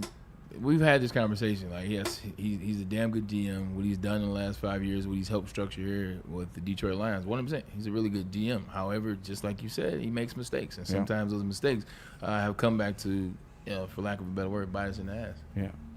Yeah, I definitely read another one here. And this one, another one from She Loves Me, $5 super chat. So he sent in a couple. I've seen that. He has right a number there. 2 crown today. He says, was yesterday a result of bad play calling or the Lions being unable to get the offense rolling due to the constant pressure? And I think he asked that because people already know what the game plan is going to be against the Commanders. They're going to try and bring as much pressure as possible. Yeah, no, that's a fair question. Yesterday was just so ugly all the way around. Yeah. A lot of times. Yeah, it's a good word for it. When you get down like that, now you're trying to find a way. They abandon the run because they couldn't get the run. They bring in David Montgomery, and he can't go anywhere. And then when he finally gets the run, he fumbles. Jameer, I forgot he was even at the game. Yesterday was just Yesterday was tough sledding. Yesterday was real tough sledding, and I actually kind of want to see what comes out of Allen Park this week. What's the conversation from the running back? What's the conversation from the offensive line? What's the conversation from Hank Fraley? Yeah. Hey, let's get Hank Fraley out here, like my former teammate Hank. Let's get him out here. Let's see what it was, because Dan Campbell came out and said it's miscommunication. With all due respect, I ain't buying it, because miscommunication week 7, like this is what led to all of the hurries, all of the sacks. Yeah. Nah, what it was you guys got manhandled. Right. That's a fact. It's okay. Yeah. It's okay. They get paid too. Yeah. We're not used to seeing it happen. They got manhandled. That's a fact. Yeah. We always, there are certain teams you think that has an identity. The Lions' identity has always been what? It's like when Michigan won the national championship, what was their identity? In the trenches. In the trenches. Okay. Golly, Ohio State last year, what's their identity? In the trenches. This Lions team, the identity was offensive line and defensive line. Why? Because that's where a lot of your resources went. Your resources went to Aiden Hutchinson. It went to Aleem McNeil. It went to Tyleek Williams, who has not been as good as many people thought he would be lately. It went to Penei Sewell. It went to Taylor Decker. It went to Tate Ratledge. It went to Christian Mahogany. These guys are all, we brag about being homegrown, okay? It's more than just a good Zach Brown song in Detroit. That's a good song. Okay, it is a pretty good song. So anyway, the bottom line is that was the identity. Yesterday, Minnesota went like this with your identity. They wiped themselves and threw it away. That's what it was. 100%. And then also, too, I'm glad you brought that up since we're talking about Brad Holmes. Was it the rush edge, the position that Brad Holmes and the fan base got into it back and forth? Yeah, rush in. Why do they want me to draft to rush in? No, we're going to go with Tyleek Williams. He's perfectly fine. Yeah. Well, now Tyleek Williams, now that's going to be another interesting question, because did you draft a situation just for the first 6-7 weeks while you're waiting for Aleem and miss out on the opportunity to get a rush in? It's a fair look. I think it's a totally fair question. I always ask people, who did you want in that spot if it wasn't Tyleek Williams? I think Muhammad's been better than I think a lot of people expected. But to your point, you needed depth, and that goes back to the Brad Holmes general manager job. I mean, there's a lot of people who are like, you trade Matthew Stafford to the Rams, you get your starting quarterback, and you get, Jameson Williams and Jahmyr Gibbs and Sam Laporta and Josh Paschal and Broderick Martin, insert joke in the last two, but still, you got 5 starters out of that. There's something to be said for that. However, your point is a good one. Were they drafting for need rather than best player? Now, they'll tell you no, but that's a deep, dark question. My question, Shep, we weren't doing this show during draft time, so I'll tell you real quick what I said. Yeah. When they drafted Talik Williams, you know what my first question was? I was like, how good of a player is he? You know why I asked that question? Because there's a particular game that I watch every year. There's a particular game that I pay attention more than any other type of game. You know what that game is. Yeah. It's this month. It's coming up in 3 weeks. I hadn't heard Talik Williams' name mentioned one time in the Michigan-Ohio State rivalry.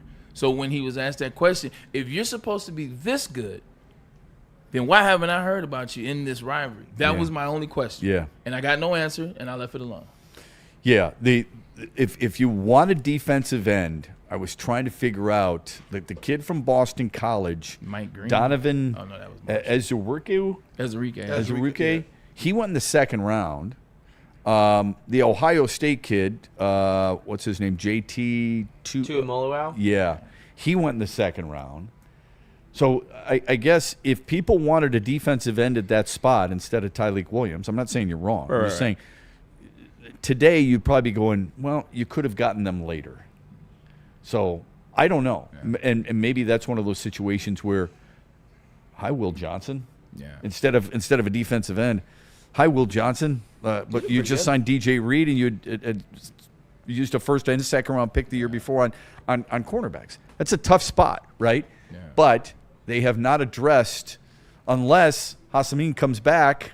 When Hassanin comes back, there's your 6th round draft pick. It's still another young guy. It's still another young guy. Still a sixth. It's still a 6th round pick. It's a 6th round I pick. know. I know. I forgot about him, honestly. Yeah. No disrespect to 6 rounders out there. Yeah. A lot of them have done a lot of good things. Yeah, your good friend But Tom Brady. If Yeah. this is what you're 100%. Yeah. But if this is who you're, for lack of a better phrase, putting all your eggs in one basket for, that ain't it. Yeah. That move isn't it. So the Detroit Lions had an ugly game yesterday, man. I'm gonna keep saying that because it was ugly. But at the end of the day, it's still a very talented ball club. This is a team that has a really good coach in Dan Campbell. They can get back to what they do. On offense, in the very first couple of series, stop trying. It seems like they're trying so hard. It seems like in the first quarter they're trying to figure it out. Like even when they've blown teams out, it's like, all right, we're going to focus and get these 2 passes to Sam Laporta. We are going to get these 2 shots to Jamison Williams. And then we'll go from there. Then we'll figure it out. They haven't even thrown Amon-Ra the ball. Well, I guess he scored in the he scored in the first drive of the Tampa game. Outside of that, it's like, all right, we'll wait till the 3rd. Yeah. We'll figure you out. No, saying you'll be fine. You're our guy. Last time I checked, y'all told me how good he was at wide receiver position. Y'all started giving him the ball early. Exactly. Like stop the song and dance with 87. Stop the song and dance with. Well, he got him a touchdown. He was pretty damn good. I understand. Yeah. I understand, but it seems Seems forced. I get it. Could they be breaking their rhythm to try and get at times it does feel feel a little forced. Like, I'm with you on that. Yeah, I hear you. Somebody in the chat says Rakestraw was a wasted 2nd round pick. Don't disagree with that. Ooh, that's good. And Ryan brought this up in our group chat, Yeah. and somebody else has brought it up in the chat as well. And it's a fair point. If you're going to trade that much capital for Isaac Tesla, where is he? I didn't know where you were going, but okay. No, I'm serious. I'm not taking anything away from Khalif Raymond. No, you're okay, preaching right now. and I'm not taking anything away from Jamison Williams and Amon-Ra St. Brown, and we know that there's only one football for Gibbs and all that. Hey, why are you trading that much capital if this guy's going to sit on the bench, wear 18, take his helmet off, and pose for pictures? That's all I'm asking. How is you're worried about getting Jamison Williams involved in the offense? That's fine.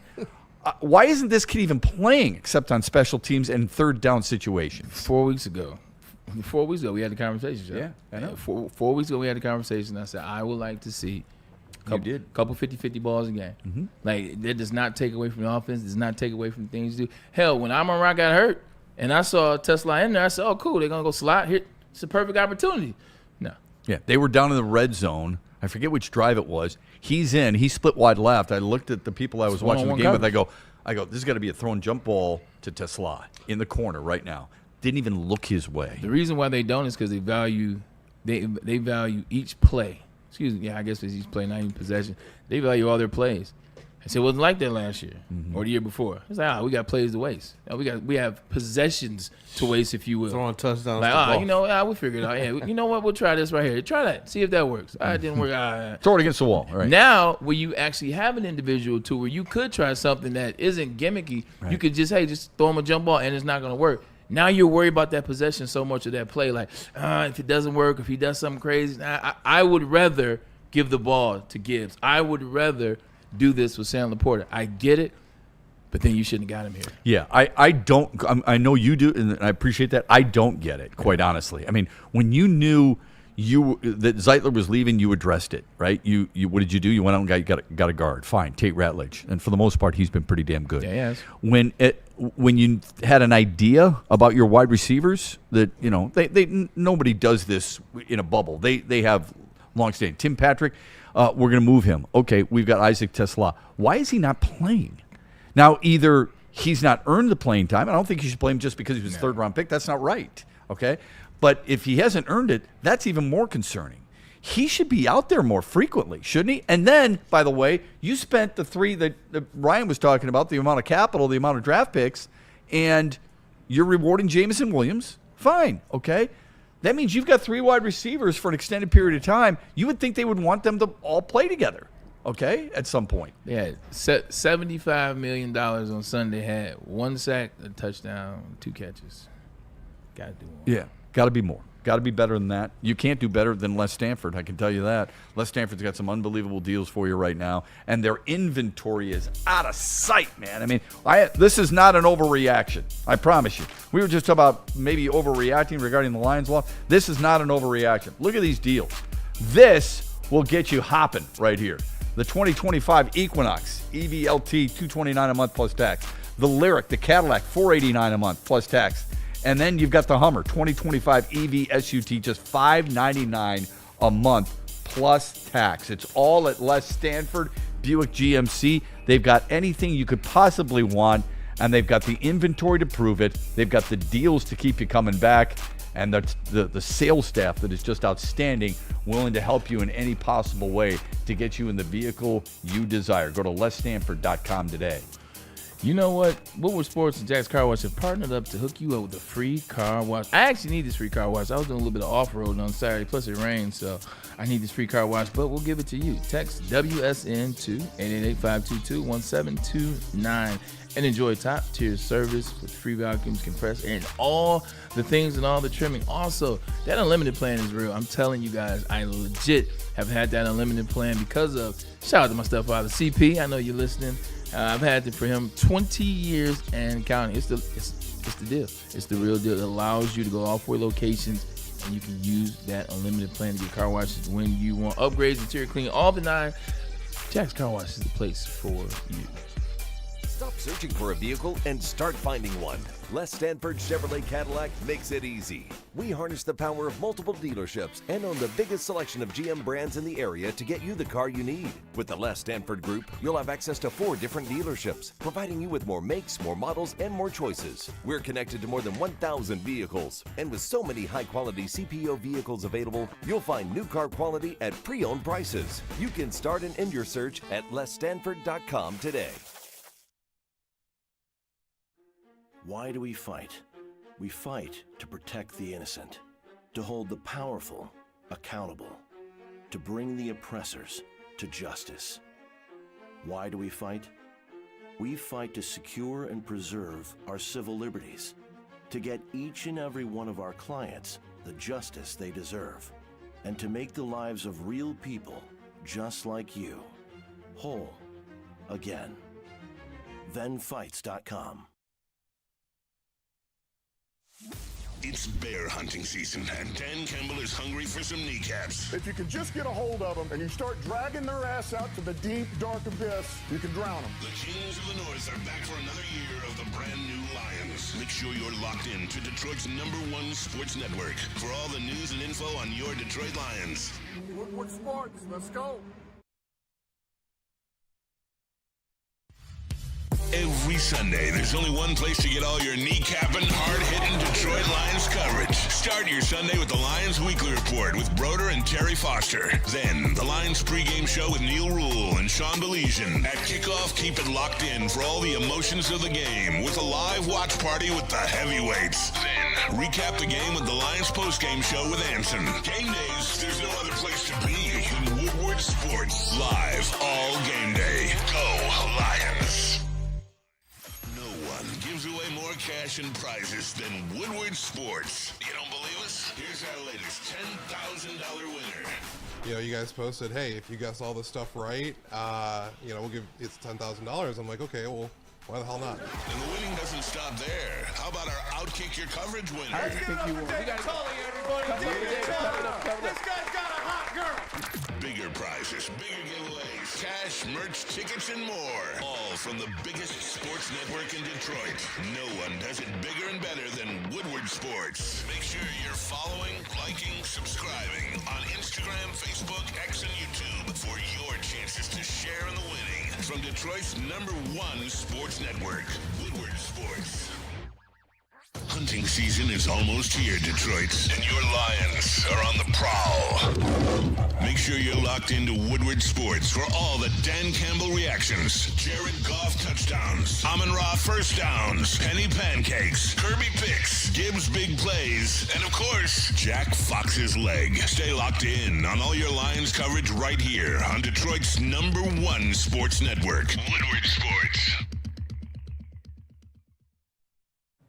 If you're looking for the ultimate pickleball experience, then you have to check out Wicked Pickle. It is Metro Detroit's hottest indoor pickleball spot with 10 climate-controlled courts, daily open play for all levels, even for Ryan and I. I think we started a level before beginner. So yeah, they got before us. beginner. Yeah, they got us though, man. They got us covered.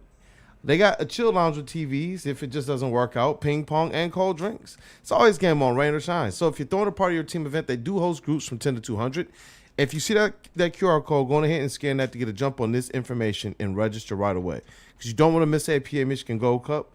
That's November 22nd through the 23rd. Sign up at pickleballtournaments.com and mark your calendars for the Woodward Sports Pickleball Party, January 9th. Details are coming soon. I'm going to try and play and then race back to the studio and get into the massage chair. I think it's going to be a hot commodity that week is the massage chair after that. But if you're looking to upgrade that relaxation game, head over to Massage Chair House in Bloomfield Hills, Michigan, the largest massage chair showroom in the Midwest, with top brands like Infinity and Osaki, which the Osaki one is currently in our studio, and it's lovely. Nice. Did you just say lovely? Yeah. Okay. Like, it feels good. Located near the corner of Woodward and Long Lake Road, experience luxury comfort with Dr. Eric Duncan, the Wellness Doc, the creator of the top YouTube massage chair review channel. Book a visit at www.massagechairhouse.com or scan that QR code. Massage Chair House, your ticket to ultimate recovery and relaxation. We back. Harrison and Smith went to backwards. He went to Iowa. Notre Dame. Notre Dame. That's right, Notre Dame. Side note, Bruno Mars, what did you do Friday? How was Friday? You guys don't know, he dressed up like Bruno Mars a couple years ago and nailed the costume, so we're giving him a little bit of you-know-what. How was Friday? Did you look lovely on Friday? That was pretty good. Broadcasted a hockey game in University of Rhode Island hockey game, and then went over to my buddies for the Rhode apartment. Island hockey game. How was that? It was good. It was a fun time. How'd you get back in time? It's all stream. I just sit in my other work studio and call the game. I've actually called a couple games with Neil, but a lot of fun. I got a funny Rhode Island story. So I'm in D.C. My mom is doing a trade show. This would have been, I think I was in 6th grade, so I'm like 12 years old or so. I'm at the hotel after my mom does a trade show. Come to the hotel. I'm kicking it by the pool. I'm young. I'm with my older sister, or my cousin, really. She's 5 years older than me. So this group of hoopers, they come out there. You could tell they were like AAU. There's a basketball tournament going on. A bunch of tall cats. I'm only 12, so I'm not tall yet. But they come up. It's a tall, bald-head guy with a headband. He comes up to me, and I always appreciate that about this guy. Came up to me and said, "Hey, man, that's your sister?" And he was like, "Man, like, hey, let me talk to her." I was like, she grown. You can do what you want to do. I was like, go talk to her. For real? I can go talk to her? So he talks to her, hangs out with her. They hang out the rest of the time that we're in D.C. Fast forward, I see him the last day. And he said, "Man, I really appreciate that, man. Like, your sister was cool, yada, yada." Now I'm older. I look back like, I should have beat him up. But anyway, fast forward this a year later or 2 years later, and I'm watching NCAA tournament, and Rhode Island's in the tournament. He's only one basketball player. If I say Rhode Lamar Island. Odom, yeah. Lamar Odom was Right. a basketball player, and he did well. He was always cool. Mm-hmm. Ran into him when he was in LA when I was in the league. Don't you know he would remember me? Like I No way. bought the conversation. He was like, "What's going on, fam? Nice to meet you, Lamar." I was like, "Oh yeah." I said, "I remember you from DC." He said, "Your sister."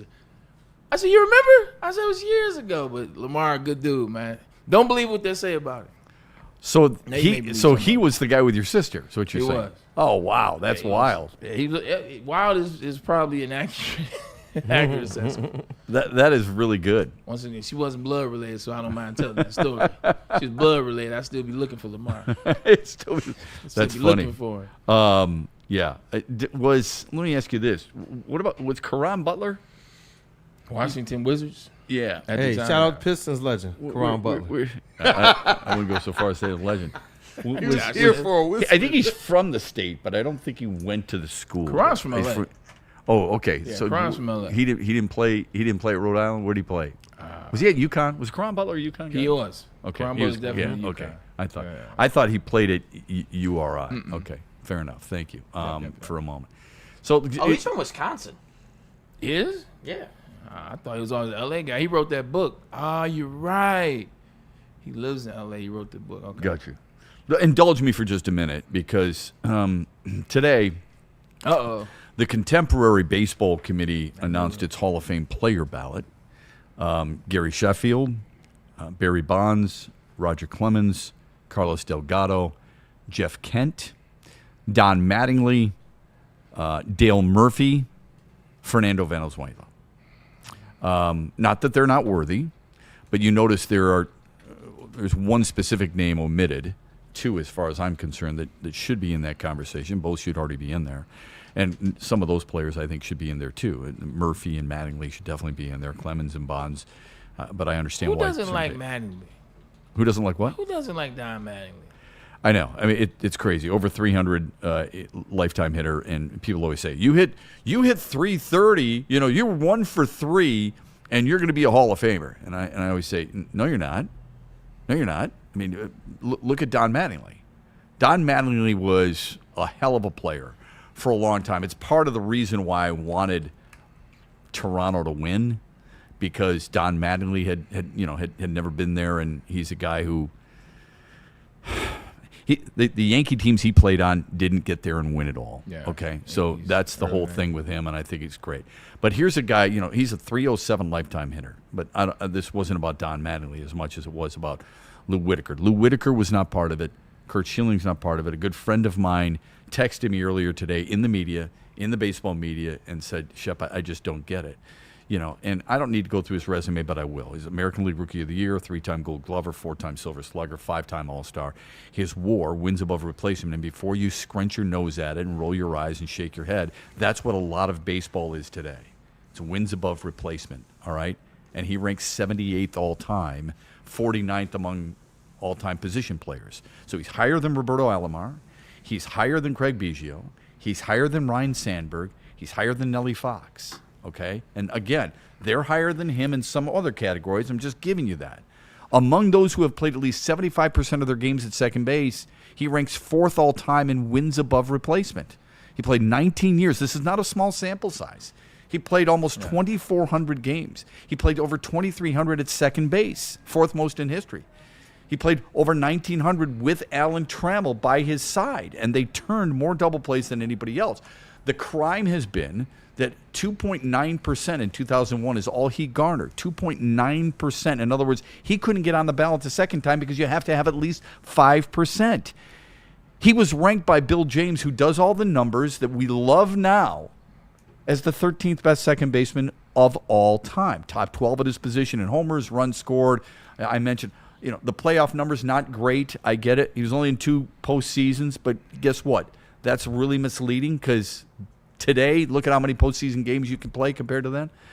It's frustrating for me that baseball hasn't recognized how good he was. Yeah. I'm not saying he's great, but it's no longer the Hall of Great. It's the Hall of Good, all right? And he belongs in the Hall of Fame.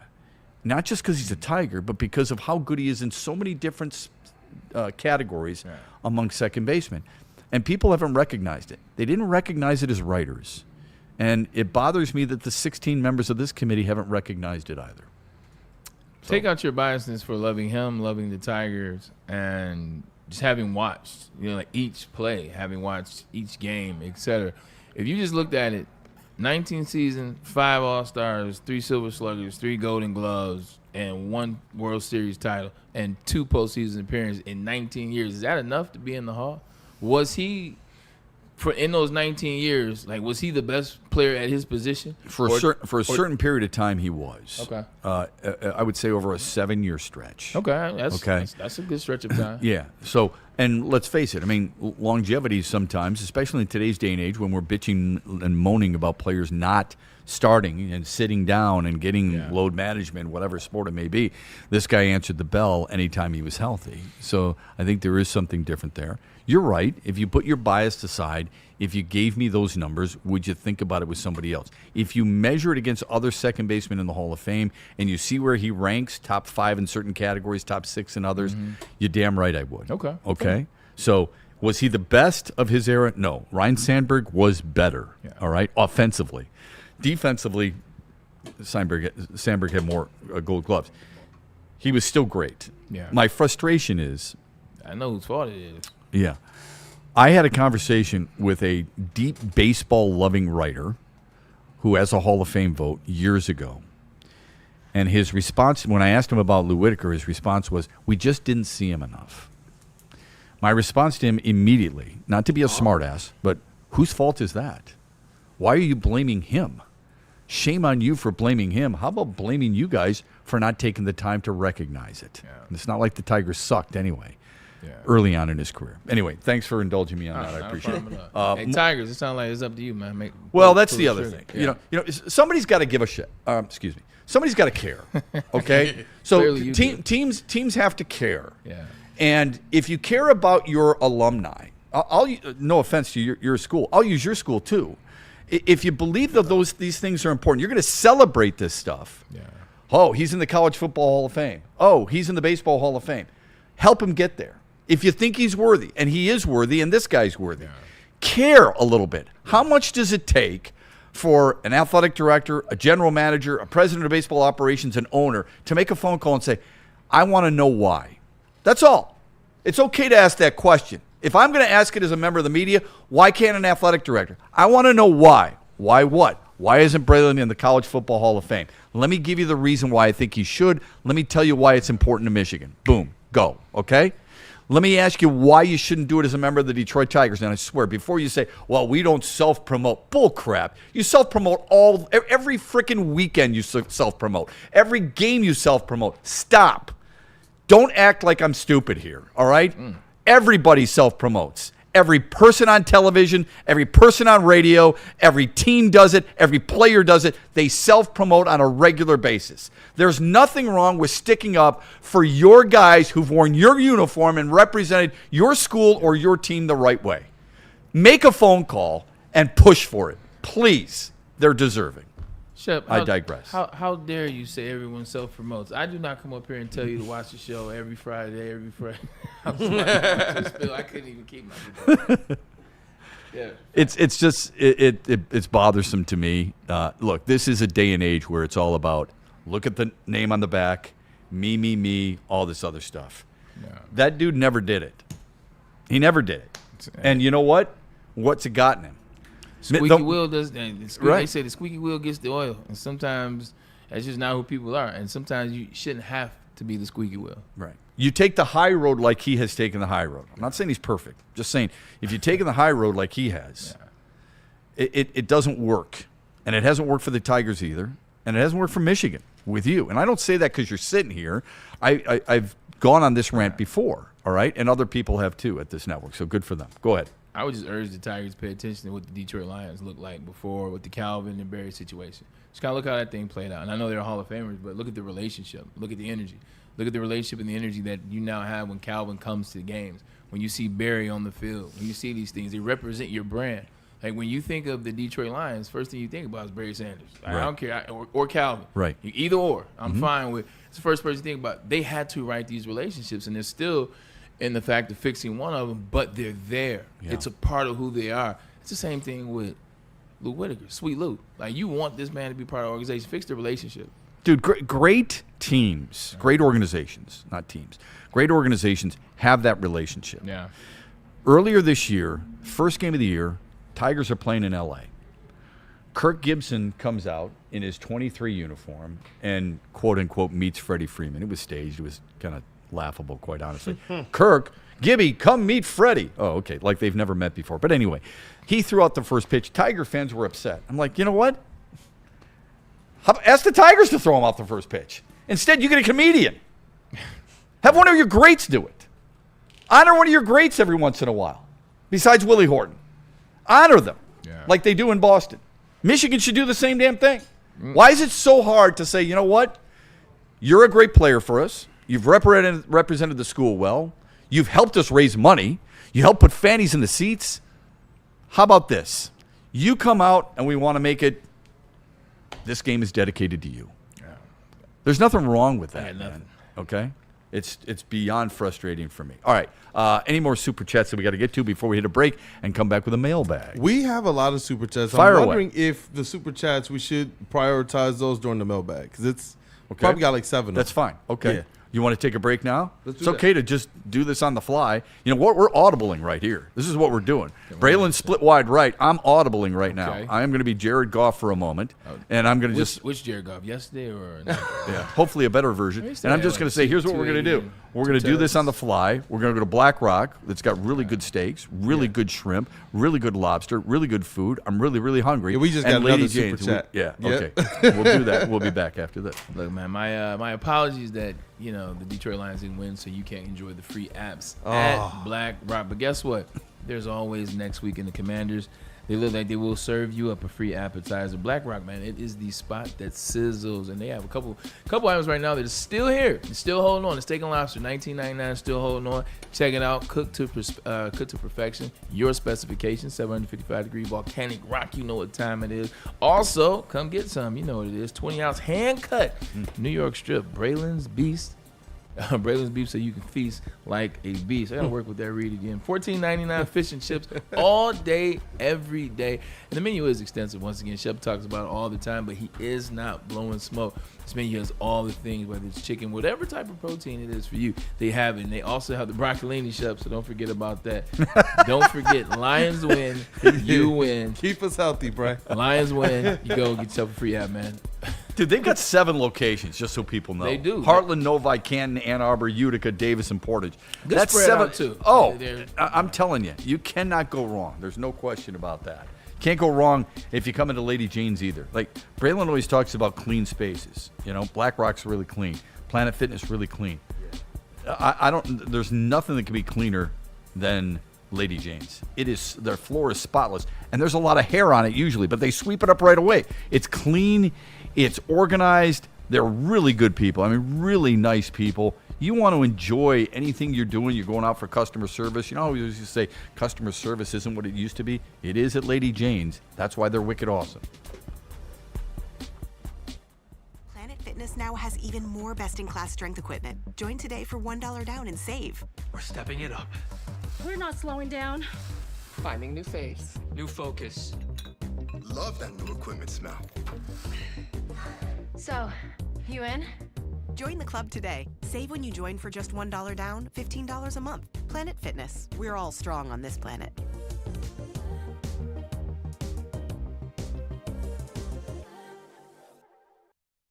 You know how some things are so good they should be world famous, but they're not? Our house-made vinaigrette is one of those things. And the antipasto salad, we drizzle it over.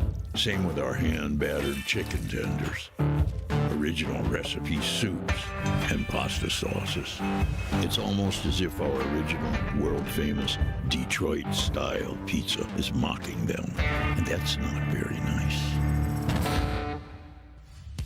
Every Sunday, there's only one place to get all your kneecapping, hard-hitting Detroit Lions coverage. Start your Sunday with the Lions Weekly Report with Broder and Terry Foster. Then, the Lions pregame show with Neil Rule and Sean Baligian. At kickoff, keep it locked in for all the emotions of the game with a live watch party with the heavyweights. Then, recap the game with the Lions postgame show with Anson. Game days, there's no other place to be than Woodward Sports. Live all game day. Go Lions. Why do we fight? We fight to protect the innocent, to hold the powerful accountable, to bring the oppressors to justice. Why do we fight? We fight to secure and preserve our civil liberties, to get each and every one of our clients the justice they deserve, and to make the lives of real people just like you whole again. ThenFights.com. Looking for your daily sports fix? Look no further. Join Braylon Edwards, the University of Michigan legend. Lofting it, right corner of the end zone for Braylon, up in the air. Touchdown, Michigan! And Shep. Do you believe this comeback? Your favorite sports commentator as they tackle the hottest topics in the world of sports. Catch the Braylon Edwards Show with Shep, Monday through Friday from 2 to 4 p.m. on the Woodward Sports Network. Get ready to laugh, learn, and love sports like never before. Game is won in the trenches, and our big fellas don't mess around. The Woodward Heavyweights on Woodward Sports. If you're looking to place any sports bets upcoming, you head over to Caesar Sportsbook, and if you're a first-time customer, you use that code Woodward1000 or scan that QR code on your screen. If your first deposit does not hit, you get that money right back. Maximum bet of $1,000, minimum bet of just $20. Download the Caesar Sportsbook app today, the official sportsbook of us here at Woodward Sports. Use code Woodward1000 or scan that QR code. And we are back. You ready for some super chats? I am ready for some super chats, man. Smash that like button. button. Absolutely on one today, and so shout out to the chat family for supporting the Stand On Business Boys, also known as the Braylon Edwards Show with Shep.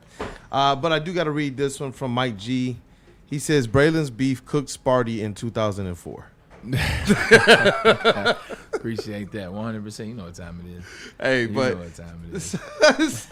Quick on the draw, Ryan. I love the background. Hey, look at that right there, man. Hey, but you know what? The people have been doing their thing today. They sent in a lot of super chats. I want to get to them. They were checking like, hey, you guys gonna get to them? All right, let's go. Got y'all. Randall Smalls, $5 super chat. Number 2 crown today. He says, after the first drive, why didn't we keep pounding Laporta? That's a good question. Yeah. You're asking me. I'm asking the same question. I'm asking Johnny Moe that same question. I feel like it happens in the beginning of the first quarter. You get Sam Laporta activated. You get him going. It happened against the Bengals. It happened against the Browns. It happened yesterday. It happened even against the Tampa Bay Buccaneers to an extent.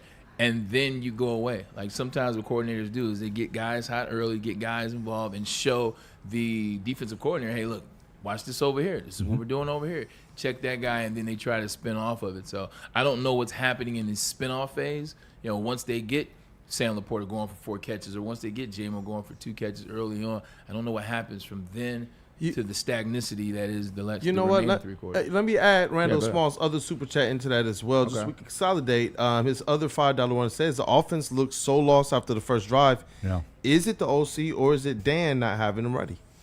So that's a really good question to the Sam Laporta thing, and then Braylon can address that.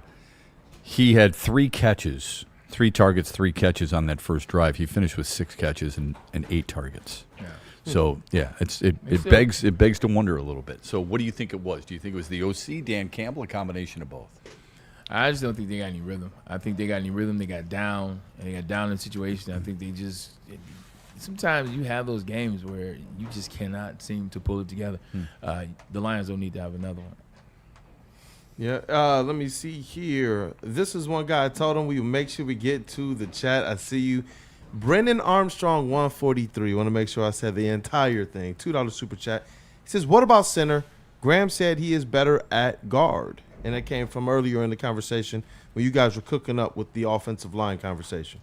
Yeah, I'm with it 100%. If they bring in Kevin Zeitler or whoever they bring in to help out on the offensive line, I'm definitely down to move Tate Rowledge to the center position, Kevin Zeitler or whoever comes in at that position, and then see what happens on the left side. Yeah, we've talked about this a number of times. Why are we saying this after a loss? Like, why didn't we say that after wins where Graham Glasgow was really good? And so much so that we put it on Braylon's breakdown. Right. Why are we doing this after a loss? Why don't we move him to guard? Why didn't you say that after we dominated Tampa in the trenches and looked good in certain situations? So let's see what they do at the trade deadline and where they're going to move it. I think Hank Fraley deserves the benefit of the doubt. Your old teammate has been phenomenal since he's taken over the offensive line. So I'm going to leave that up to him, but I don't want to get too hyperbolic in these situations and think everything has to be changed just because they looked awful in all three phases in one game. Now, maybe I'm too calm about it, but I'm sorry. There are people I believe in, and there's most of those guys I believe in. I feel that, but at the same time, this is a new offensive line that we were trying to figure out going into this season anyway. What was Christian Mahogany going to look like? Guess what? He's out. What is Tate Rowledge going to look like? He looked well for the majority of the season, with the exception of a game or two, having fun locking into his position. And Graham Glasgow, yeah, he has played decent at times, and as a collective, they play good. But when you played against this defensive coordinator, who this is what the playoffs is going to look like, it's not going to look any different than this. And if this is how you look against this defensive coordinator, and also now you have injuries, it's not about necessarily responding. Because I also said I never liked how they were running the ball. So yeah, the injuries. Yeah, you've been consistent with that all season long, and it's been primarily, in case you're joining us late, it's been between the tackles. I mean, Braylon believes if you're going to be an effective running team, you got to run between the tackles. It's cute to go, student body right with back in the day O.J. Simpson and Charles White at USC. You're not going to live that way in the NFL. Guys are just too quick. Go ahead.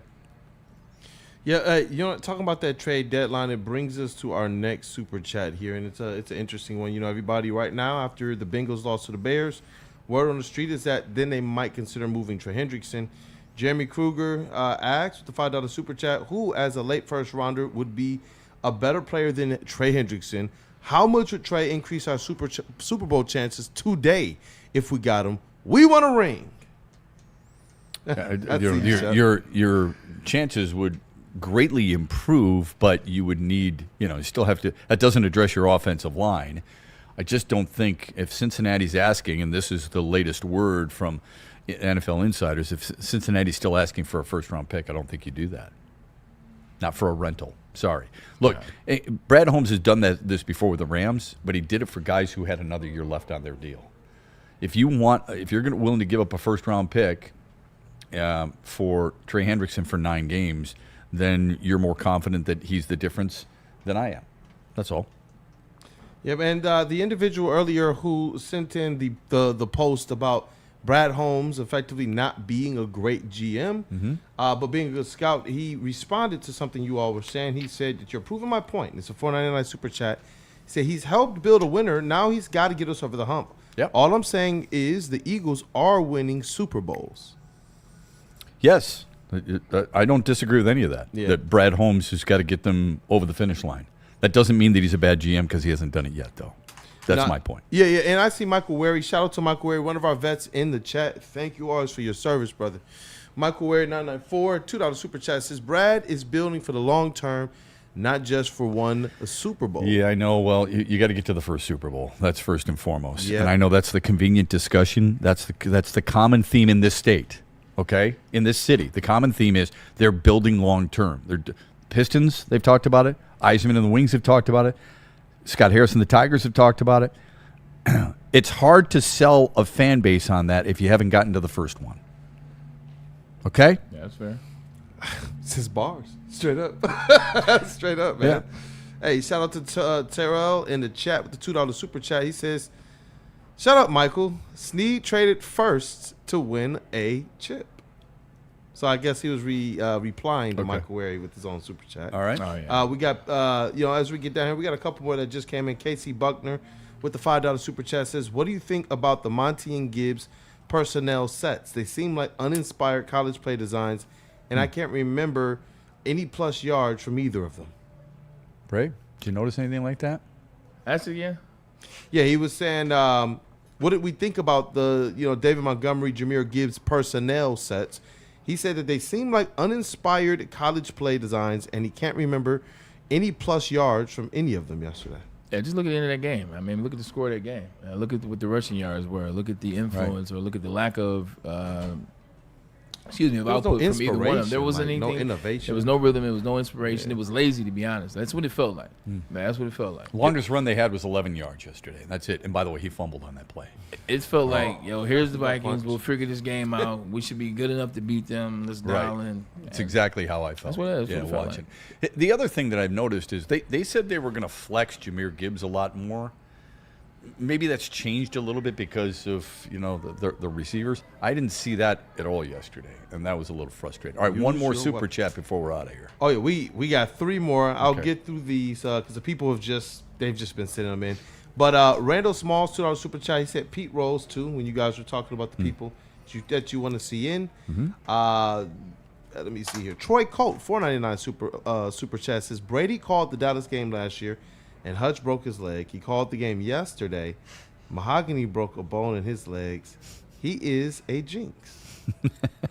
That's a little bit of a reach, I think. Yeah. He's called other Lions games, and we haven't had those types of season-ending or major injuries, so I think that's a little bit of a breach. As far as Pete Rose is concerned, remember this. Every time you walk through a Major League Baseball clubhouse, on the door, there's this big sign. Do not gamble. Right. And he did it. Over and over and over again. It's one of the greatest hitters of all time. It's a hard thing to come to grips with, man. I'm sorry. I mean, I wish he were there, but you're not supposed to do that. He knew damn well you're not supposed to do it. He did it anyway, and then he lied about it. I have a little bit of a problem with that. Is Tom Brady getting better? So I don't think he's as good as Greg Olsen. All right, I agree with that. That wasn't even a question. Okay, well, and Greg's arguably best in the game as a color man, as a former player. Like he's better than. Yeah, I do think Brady's. I think he's good. I don't think he's great yet. I would give him time. He blows away. There's a low bar. He blows away Tony Romo. It's not even close. But yeah, I think he's had some good games, but he's had some struggling times too. It happens in the broadcast booth, man. I mean, it does. It's so much quicker than you realize to get your point over, and to make sure you're getting in and out at the right time, as you know, because we've both done games on TV. Is he getting better? Slightly, not as much as you'd like. Fair. That's exactly what I was thinking. He just has the pleasure to work with the best in the business. Yeah, Kevin Burkhart's really good, and helping him along. Yeah, helping him really well. Yep. Matt Shepard. I wish. Next. We're pretty good there. We had good. one last one come in from Casey Buckner who wanted to add when Monty and Gibbs are on the field at the same time, he's not seeing any real benefit or plus yards from it. Copy that. Yeah, fair enough. Great stuff, man. Great job in the chat. We really appreciate it. Really fun discussion. Interesting discussion. At times, a passionate discussion like we always try to bring you here on the Braylon Edwards Show Monday through Friday, 2 until 4. Hope you can join us again tomorrow. We'll be talking football and a lot more here on the Braylon Edwards Show. Have a great Monday, everybody. Thanks for being with us. See you. Looking for your daily sports fix? Look no further. Join Braylon Edwards, the University of Michigan legend. Lofting it right corner of the end zone for Braylon, up in the air. Touchdown, Michigan! And Shep. Do you believe this comeback? Your favorite sports commentator as they tackle the hottest topics in the world of sports. Catch the Braylon Edwards Show with Shep. Monday through Friday from 2 to 4 p.m. on the Woodward Sports Network. Get ready to laugh, learn, and love sports like never before.